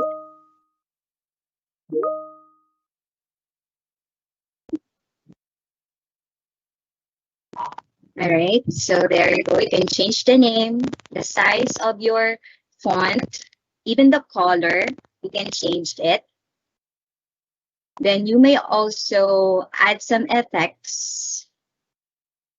Then there you go. The next one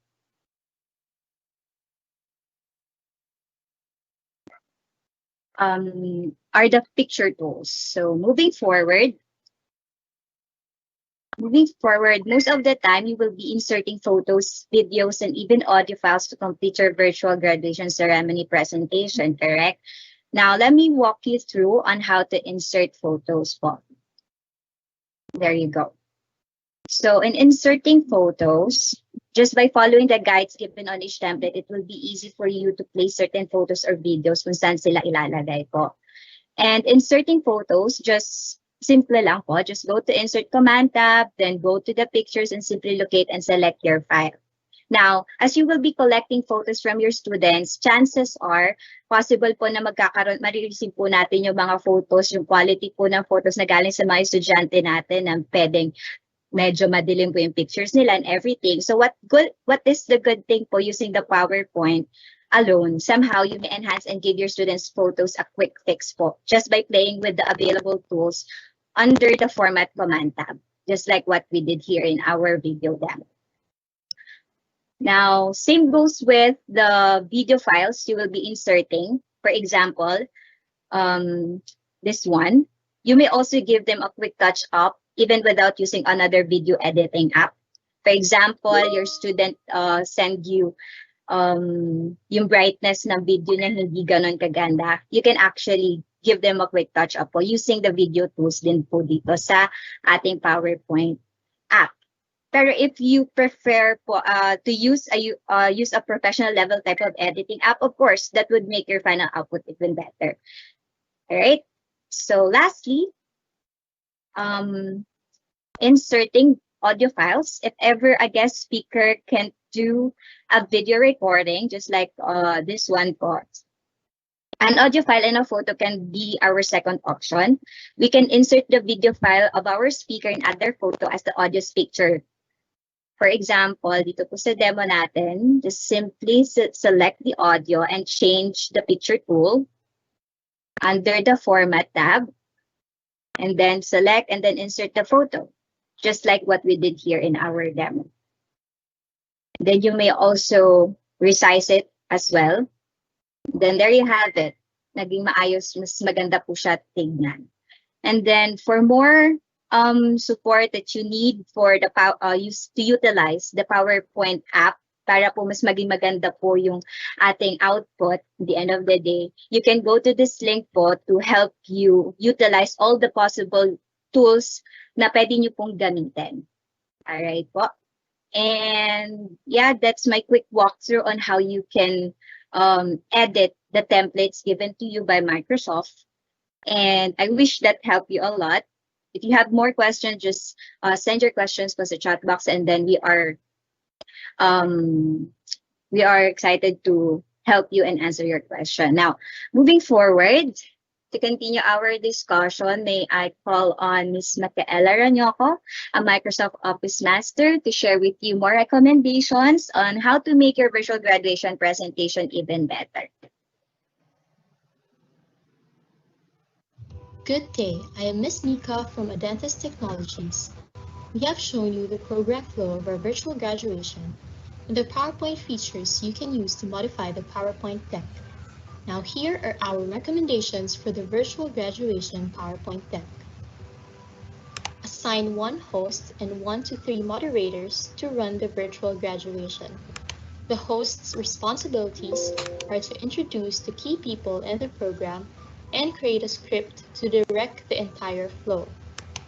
The moderator's responsibilities are to work behind the scenes to message and coordinate with the teachers, students, and other staff, and to provide technical support if a technical issue arises. Note that the designs and images in this template can be changed to suit your school's needs. You are free to edit the colors of the background, text, and placeholders where you will insert your images, videos, and audio clips. You can also modify or follow the template's color palette for uniformity and the color contrast of the background and text for optimal visibility. You can also change or keep the text's font style and size, especially for the presentation of graduates and their awards, to ensure readability. In editing the template and placing pictures and videos, consider and, if possible, follow the orientation of the placeholders. In this template, placeholders for individual pictures are mostly set in portrait orientation, while placeholders for videos and group pictures are mostly set in landscape. Encourage the key speakers and students to record in a quiet place to produce high-quality video or audio. Adjust the volume levels of the speaker's voice and your chosen background music to emphasize the speaker's voice. Please limit pre-recorded messages to 5 minutes each to avoid technical problems with the internet connection. If pre-recorded video is not available for the key speaker's messages, insert the speaker's picture beside the audio clip. Practice the presentation.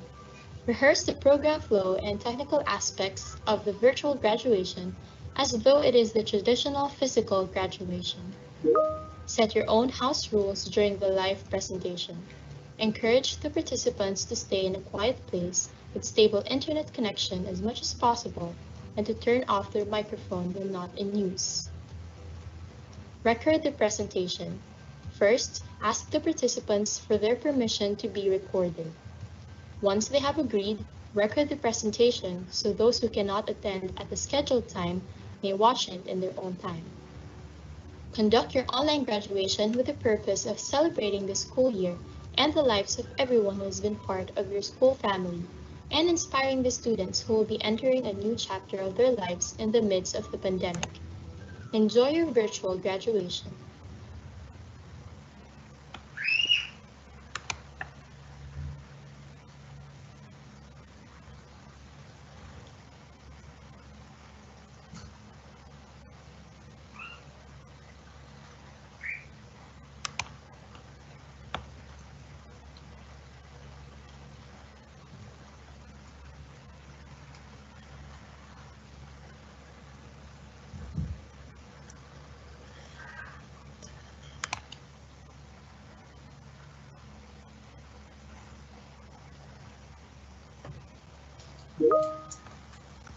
Hello?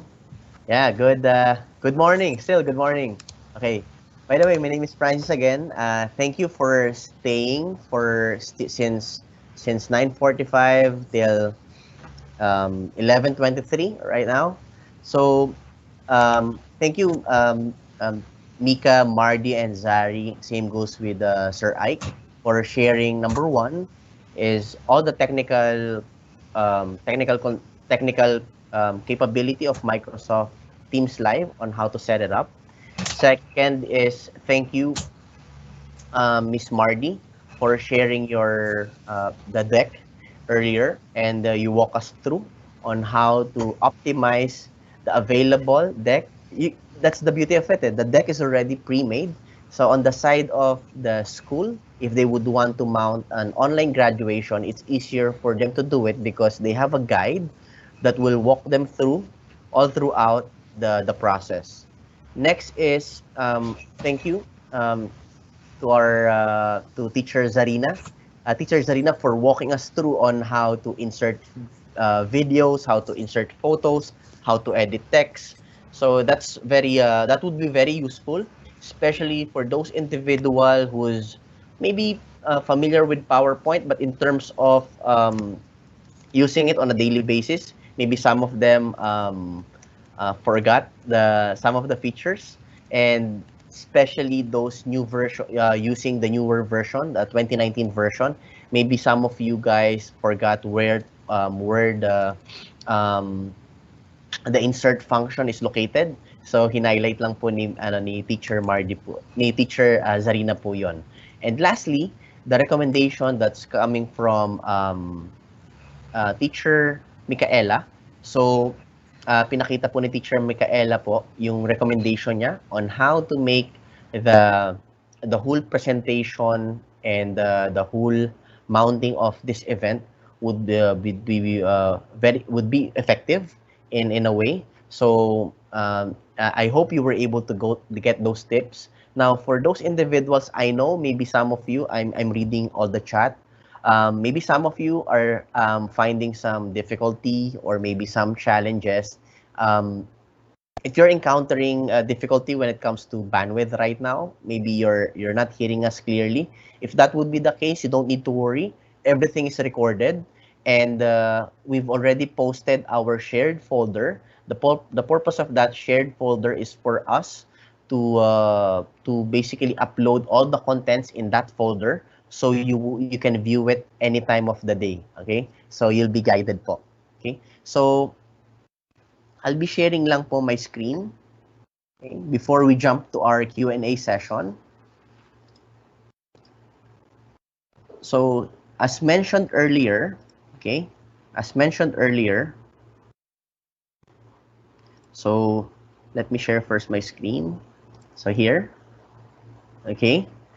So if you're seeing right now my screen, we've shared the shared folder to you guys.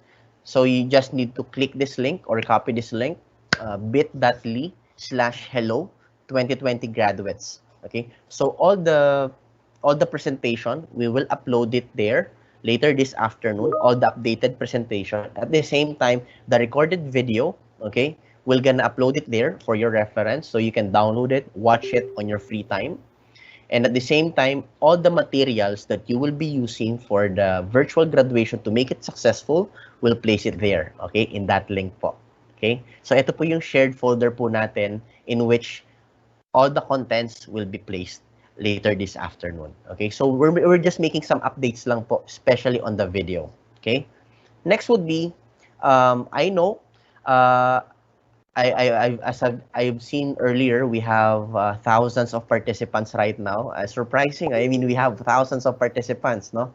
Since this is a nationwide campaign to help you in driving and making this event successful, we've allocated technical resource person to help and guide you. So we have we have a specific technical support team that will cover NCR, CAR, Region 1, 2, and 3. All you need to do is click this link. Okay, we'll be sharing it naman po in that folder later. Okay, yung pinrovide naming folder link. Yung folder link, i-upload ko rin po itong file na to. So you can click this support, technical support namin po. Okay, so for those individuals who would want to get help and assistance coming from us, especially on the technical side, we have bit.ly/MS-Teams Technical Support North Luzon. So that will cover NCR, CAR, Region 1, 2, and 3. Okay po. Next would be is this, ito naman po sa South Luzon. Okay, so in helping South Luzon, okay, covering Region 4A, Mimaropa, and Region 5, what we will do is, all you can do is just click this link or type this link in your browser, bit.ly/MS-Teams Technical Support South Luzon. So all your questions, you can post it there. We have a technical support team that's up and available starting from 9 a.m. to 5 p.m. every day po, starting today till Friday. Okay? So please take advantage of that kasi po yung technical support po namin available po sila till Friday to help you mount your event in the next coming weeks. Okay? So kung excited na po kayo to mount your event next week, okay lang po yun. We are here to help you. So just send us a message or give us a call. You can ring this one. You can call us here using Microsoft Teams po. Just follow this link lang po. Okay?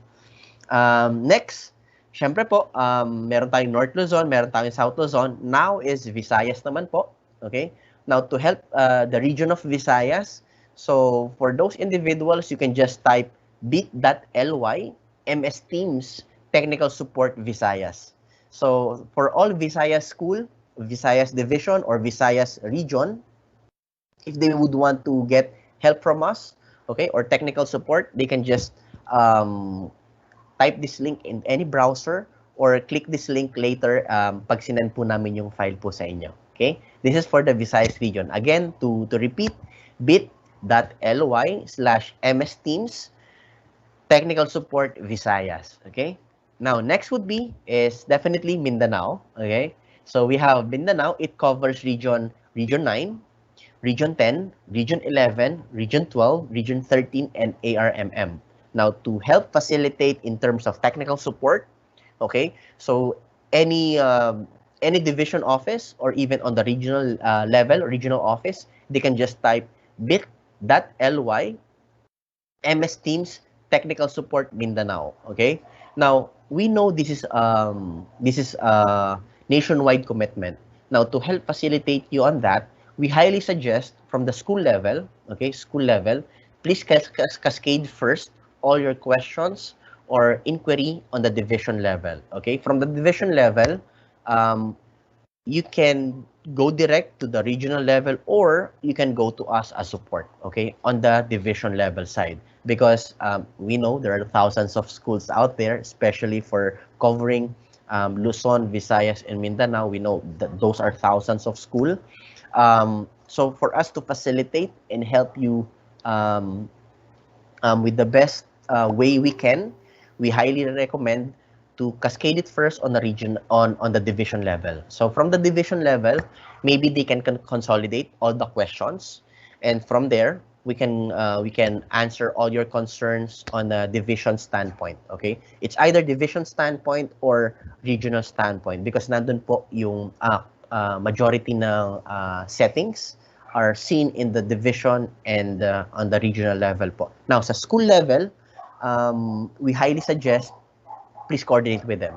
Now, in any event po that you're having difficulty connecting with your division ITO and regional ITO, you can still click this link. But again, there might be some delay, especially if there will be the bulk of requests starting today till Friday po. Okay? So, please be, help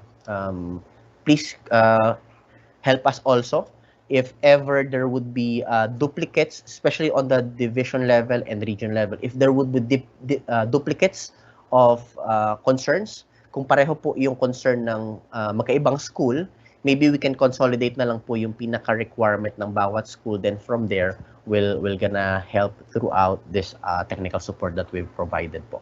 Okay? So, that's about it on my end. And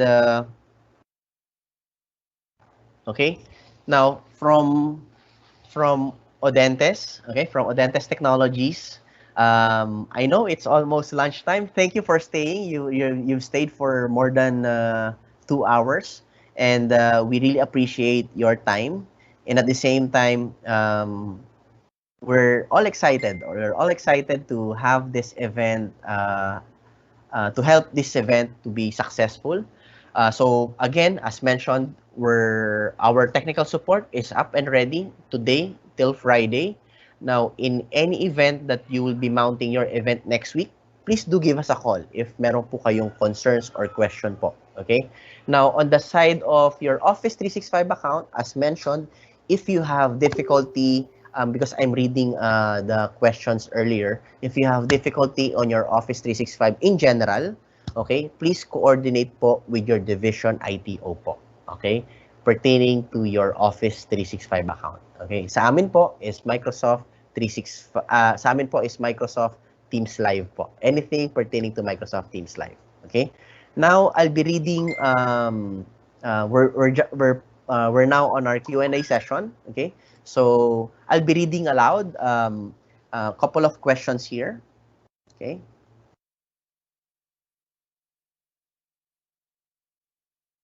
So for our Q&A,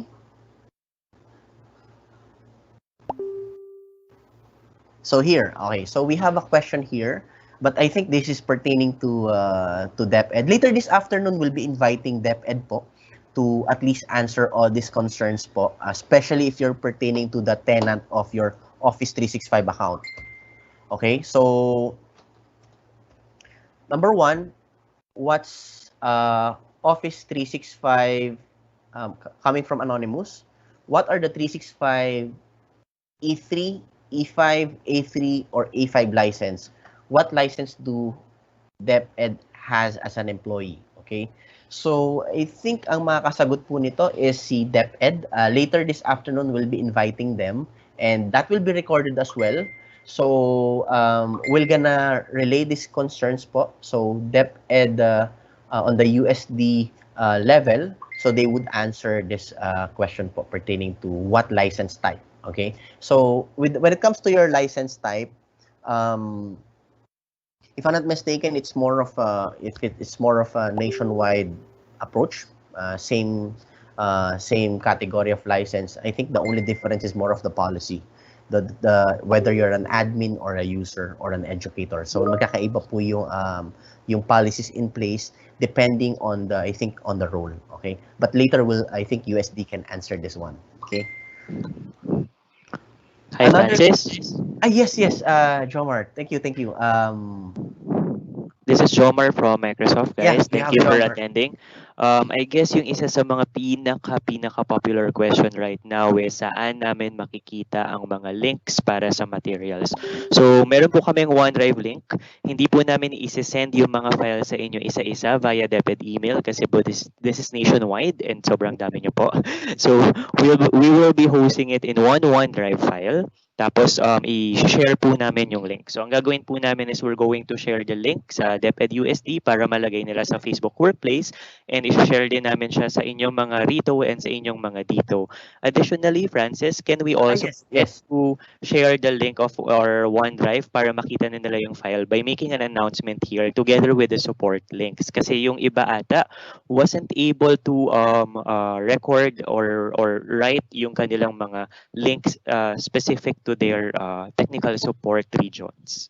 Yes. Thank you, Jomar. So we'll be placing, thank you for that reminder. We'll be placing all the links in our announcement po. So for those individuals who weren't able to catch the full detail of the links that we've shared earlier, don't worry. We'll post it as an announcement po. Okay? So thank you, Jomar. So we'll be proceeding on our next question. Okay? Let's look for new questions here. Okay.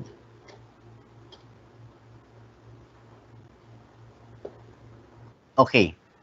This is coming from Anonymous.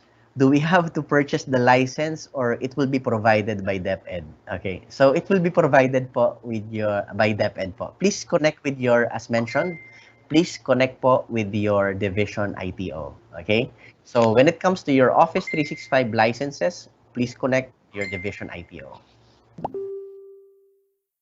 Next is, so we have here a couple of similar questions. May I ask if we can have a soft copy for this session coming from Anonymous? We have plenty of same question. So as mentioned, we will post it as an announcement po. We'll post the link of the shared folder. That folder will contain the recorded videos. Second is the updated PowerPoint presentation of all the presenters earlier. And at the same time, all the relevant content that you need to, that you will use to mount your virtual graduation po. Okay, so we'll make it as announcement po. Okay, Francis, Yes, I also sure. would like to take the time kasi isa pang popular question is, required po ba ang pagmamount ng online graduation or is this mandatory? So as per the memo po, this is only highly encouraged kasi we also understand that for some parts of the country, connectivity may be a very, very heavy issue and we understand that. So this whole Hello 2020 graduates virtual graduation program, it's really for those who are able and those who can and those who are willing to digitize their commencement in exercises. So sa mga able and willing, Microsoft is here, more than willing to support you para po hindi kayo mahirapan. And when it comes to the question if required or mandatory po ba gamitin ng ating PowerPoint template na ibinigay. So this template is here to guide you. This template is here para hindi kayo mag-start from scratch. Pero we also understand from some schools, some divisions, and some regions, which is very good po actually na nag-start na kayo and actually na magpa-publish na lang po ata kayo. So you may continue with that. We are not here po to impose, pero we are here din po to support you kapag kailangan nyo lang and kapag kailangan nyo na po yung template gamitin, at least meron na po kayong magagamit na pre-made na po. So again, yung template ay naka-house sa loob ng OneDrive na ibibigay namin sa inyong mga rito, sa inyong mga dito, and to DepEd USD para i-cascade sa Facebook Workplace, and also i-announce po namin yung link here as an announcement sa call na ito. Okay? Okay. Thank you, Jomar, for answering that concern and relaying yung things that they can actually do. We'll be reading another question. This is coming from Anonymous. Question po kasi, we are required to forward the video to our district offices. I think contradicting po kapag live talagang event, can we upload a video na lang in Facebook instead? Okay. So it's a good question actually. So the purpose of having a Microsoft Teams live session. So there are two ways of looking at it. You can have the live session and share the link so parents can view it live stream via a browser. Or another thing that could work, okay, but again, I'm not saying you need to do this. It's more of an option. You can use your Microsoft Teams live session to record everything, okay? Once you record everything, okay, and for example, you would want to do some minor post-processing or post-editing, if your division would want that, or even if your school level would want that, then have it posted in Facebook Live. That could also work. Okay, we're not here to limit the capability and the potential of running your virtual graduation using Facebook as a means and way of delivering it. But what you can do, because the good thing with Microsoft Teams Live is you can record everything and do some post editing. Yun po yung capability po niya. So in any event, you would want to have an integration of both. That could work. That could work. So record it first with Microsoft Teams Live, then eventually you can have it loaded in a Facebook Live. So that's an option. That's another option. Jomar, do you want to add something? Yes, just a quick reminder na yung template na ibibigay namin sa inyo, so bale maraming folders doon. And laman din po nun yung kung paano siya i-report. And we know, medyo minsan hassle mag-report, pero the only reason why we are asking for your support in reporting the figures, ilan yung dumalo ng yung online graduation, kasi nga po this is something new for DepEd, and this is something that we can feature internationally. So yung pilot run natin sa Region 11 was already picked up by a lot of newspaper, and we want you to celebrate this with us para makita natin kung gaano kalayo yung impact na ating nagawa para sa mga students, and we need your support for that. And we have our reporting measures also included sa loob ng PowerPoint na ibibigay sa inyo when we share our OneDrive link. Okay. Thank you, Jomar. Okay. So reading again another question coming from Jonel Roncesvalles. Sir, how can we make a pupil a presenter if she will present for the graduation speech, since the pupil doesn't have an account in Office 365? Okay. So in any event that you would want to have your student present something during the graduation, maybe on a graduation speech, for example, isa siya sa mga achiever na estudyante po natin, and you would want her or him to be an inspiration to his or her classmate, what we highly recommend is your student will do a pre-recording video. Okay, from that pre-recording video, you include it on your PowerPoint presentation. So that's our recommendation. Instead of you sharing them and making them a presenter, since they don't have an Office 365 account, especially on the live session, what we highly suggest is para rin po smooth yung flow. Okay, so let your student record na lang po a video of their speech. Now, from the recording of their speech, send the MP4 format to your producer, kung sino po yung gagawa ng pinaka PowerPoint presentation po nung virtual graduation natin, sino po yung nagko-collate. Then pag na-send nyo po yun, para isang ano na lang po tayo, isang presentation na lang po. Wala nang, kasi mahirap po if you'll have a couple of students acting as presenter. I'm not sure if it would be possible to basically do it, because the limitation of not having Office 365 account for your student po. Okay. Another question. Okay. Okay. Can we go back from the live event when we got disconnected as producer when the internet connection is lower than 2 Mbps, or automatically go live if the internet connection was cut off? Okay. So as mentioned earlier po, thank you, Mr. Alvin. Okay, thank you for that wonderful question. As mentioned earlier, we highly suggest on the producer side to have 2 producers. Okay, it's either 2 or 3 producers at maximum. Okay, what's the purpose of that? So in any event, as a producer, kung ma-cut off po kayo, for example, your internet connectivity is having some issues. Number 2, if suddenly your laptop gets kung malobat po or mawalan ng power during the course of the live session, And lastly, for example, bigla pong magkaroon ng power shortage or outrage in your area and mawala ng kuryente. Okay? So at least meron kayong backup na some of your colleagues might be situated in different area. So in any event maputol yung connection mo as a producer, still it will work kasi meron naman po tayong kasamang mga co-producers po in running the event. That's the best practice that we can recommend. Have at least 2 or 3 producers po. I'm not saying they control all at the same time. It's more of maybe the 2 can work as backup. Okay. Okay, Yeah, John. Francis, I also want to feature this question. So, for those who are asking din kasi kung kailangan ba ng Office 365 accounts para sa mga attendees kasi wala rin naman talagang Office 365 accounts ang mga bata or ang mga parents. So, ang sagot po ay hindi kailangan. Pag kayo ay nag-mount ng Teams Live event at binigay nyo ang link sa kanila, mag-open lang po ito sa inyong sa kanilang mga browser. So, pwede po nilang hindi i-download ang Microsoft Teams, pwede po na wala silang Office 365 accounts.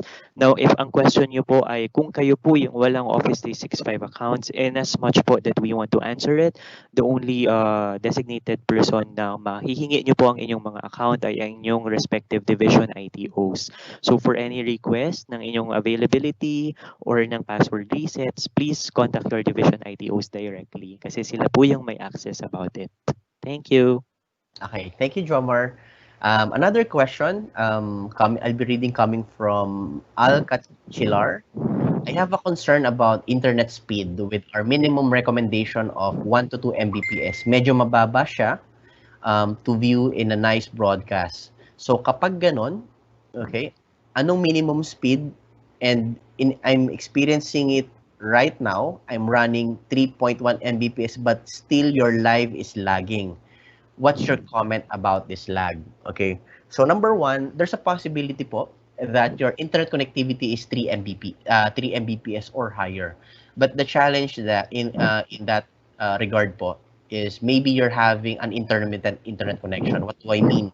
So it means yung total bandwidth speed mo is 3.1 Mbps. The thing is, you need to also double check if you're having an intermittent connection. So paputol-putol po siya. It means na-disconnect and kumo-connect po siya. That's why nagkakaroon ng konting lag.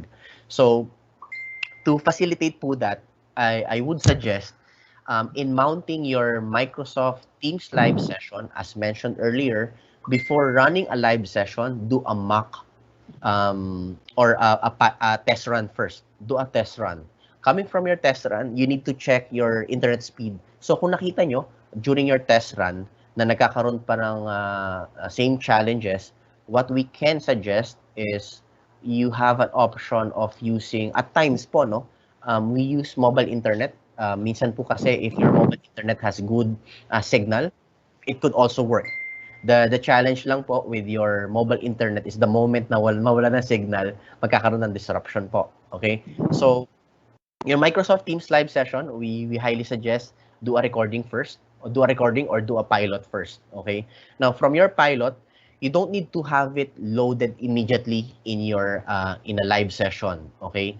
To be safe, okay? On the safe side, you can use Microsoft Teams Live as a recording, okay? From your recording, you have the like yung ginawa po natin ngayon, nire-record natin to ngayon, then the MP4 format, okay? Or the save file, pwede natin to i-share in a Facebook Live or it can be shared po whether a platform ng Facebook, gawin niyo siyang Facebook. That's an option lang naman po, okay? In any event that your internet connectivity is having some issues, especially if it's intermittent po. So that's what we recommend. Record it first, then try it out. Now, after trying it out, if it works fine, maybe you can have it loaded na lang po in a Facebook Live on the safe side, okay? But if you're confident with your internet connection, you can do what we're doing right now. We go direct live session po talaga, okay? So those are the things that you can do, okay? You're not limited naman po to as mentioned kanina, you're not limited to mount the virtual graduation lalo na kung mababa internet connectivity nyo po. So as mentioned, do a dry run. From the dry run, you assess if you're up and ready to do live. If not, you can do a recording, then have it posted on Facebook Live to be safe, on the safe side. Okay, Jomar, do you have additional comments? Meron lang akong gustong i-address na question. Sure, This is sure. a tough one. This is a tough one. Sige, sige, sige. Pero thank you We have so a thank technical guy naman. We No, have no, no, it's okay, it's okay. Okay, we have Um, sakali. do we really need to use Microsoft Teams in virtual graduation? So maybe you're wondering, right? So ang dami kasi it's been a repeated question. So we are here to present you options. We are not here po to impose. We are here to present you an option that is privacy compliant and easy for you to use. And we are, if ever you choose to use Microsoft Teams in your virtual graduation, the whole of Microsoft Teams and the whole of the Microsoft education team, the whole of UST, and even the whole of Audentes, our training partner, is more than here to support you. So with your use of Microsoft Teams, you also activate our partnership and our support. And nandito lang kami if ever kailangan niyo po. Okay? Yeah. In addition, Jomar, thank you for that answer. In addition, building on Sir Jomar's answer earlier about we're not here to impose, what we can suggest, since you are asking if you can use another platform, okay? Pwede naman po yun, but the challenge is in terms of support. Kasi we are here po to support anything pertaining to Microsoft Teams Live. If you're gonna use a different platform, okay, our technical guys, I'm not sure what kind of platform you will use. So in terms of supporting that platform, baka po magkaroon po ng issue kasi baka hindi po namin masagot po, especially if it's a non-Microsoft product. Because in terms of competency, we're certified on the side of Microsoft to do technical support. But outside Microsoft, that we cannot guarantee na po. Okay, that's my little concern lang po if you're gonna use a different platform, the support. So the 5-day support starting Monday till Friday will be helping you pertaining all Microsoft Teams related concern. Microsoft Teams Live related concern po. Okay, so next is, we'll read another question.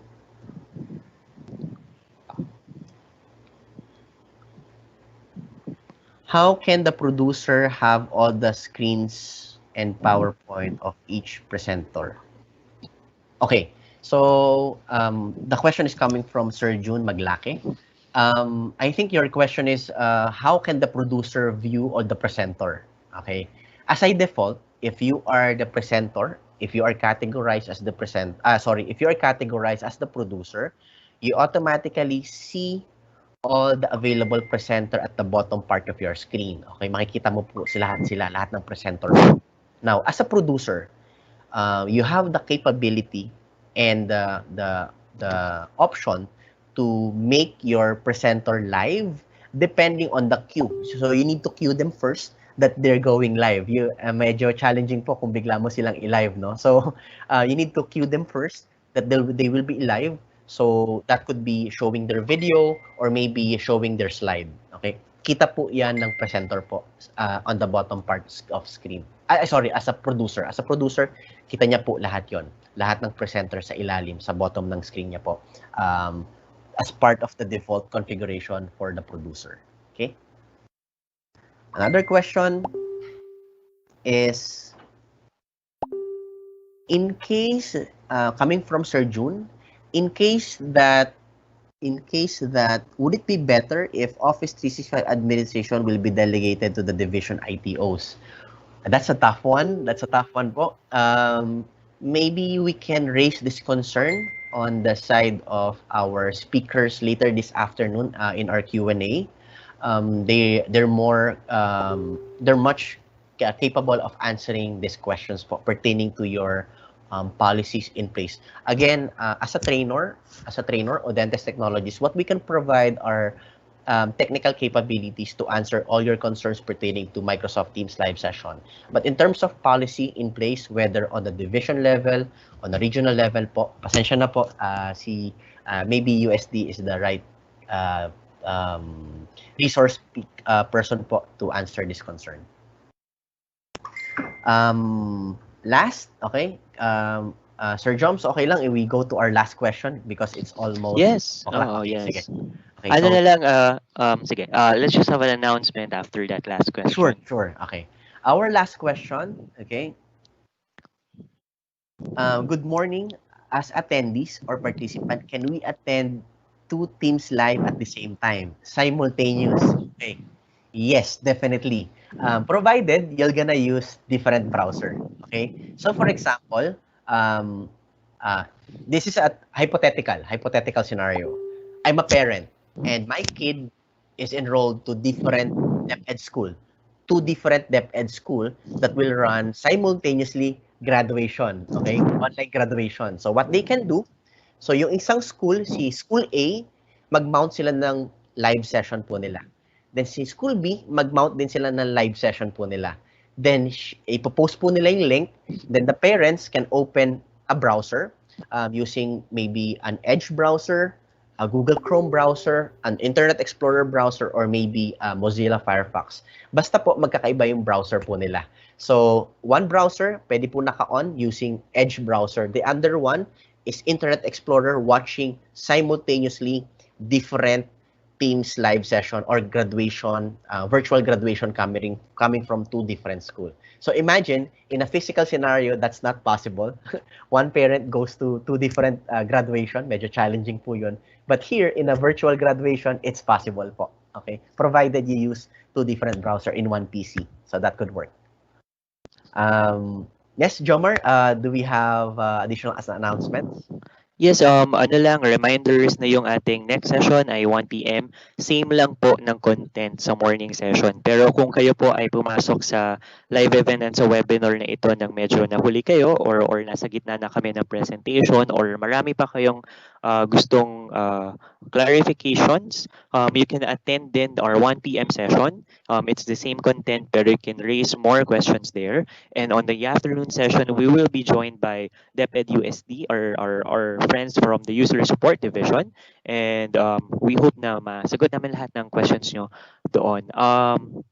Pahabol siguro lang na question. Pwede daw bang mag-facilitate ng two simultaneous live stream using the same account? Kahit po technically possible siya using different browsers, we don't suggest po na gawin nyo siya, sir, kasi mahirap and challenging po mag-maintain ng dalawang event in one. Baka po magkalito-lituhan po tayo. Yun na lang po. And that's my announcement po. Yep. From our end, yes, our last announcement would be, again, we'll post all the links in our as an announcement. We're gonna post everything naman po doon, lahat ng links for you to number one, for you to download all the contents that we have. Again, we will update it time to time, okay? Especially this afternoon kasi yung recorded video po natin, we're gonna load it there. Please give us an ample time to have it uploaded later in the afternoon. Next is all the support links. We're gonna share it here, so those who weren't able to catch up earlier, you can click those links, especially for our support. Okay, and we'll be providing also a link intended for our survey.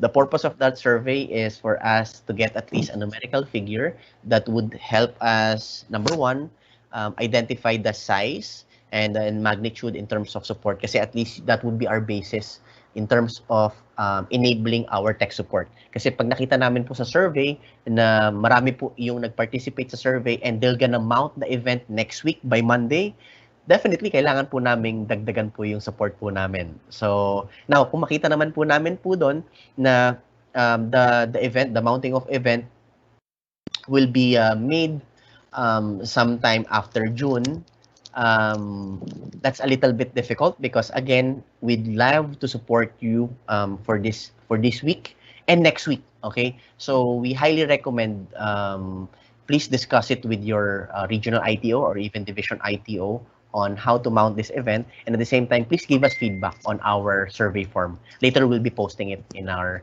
announcements po. Okay, I think we're all good. And we're all good. Again, thank you everyone for attending this session. Maraming salamat po. Luzon, Visayas, Mindanao. Salamat for attending this session. At the same time, to those individuals who weren't able to attend our first part of the presentation, or if you would want to watch again our presentation in the afternoon, you may do so. We'll start our presentation by 1:30, but by 1 o'clock, we'll be posting our our videos, our links in as part of our announcement by 1 o'clock to 1:30. Now from 1:30, that will be our training proper po. Okay, training proper 1:30 onwards. Okay, so thank you and have a great afternoon. Maraming salamat Okay. po. Bye. Thank you. Bye. Thank you.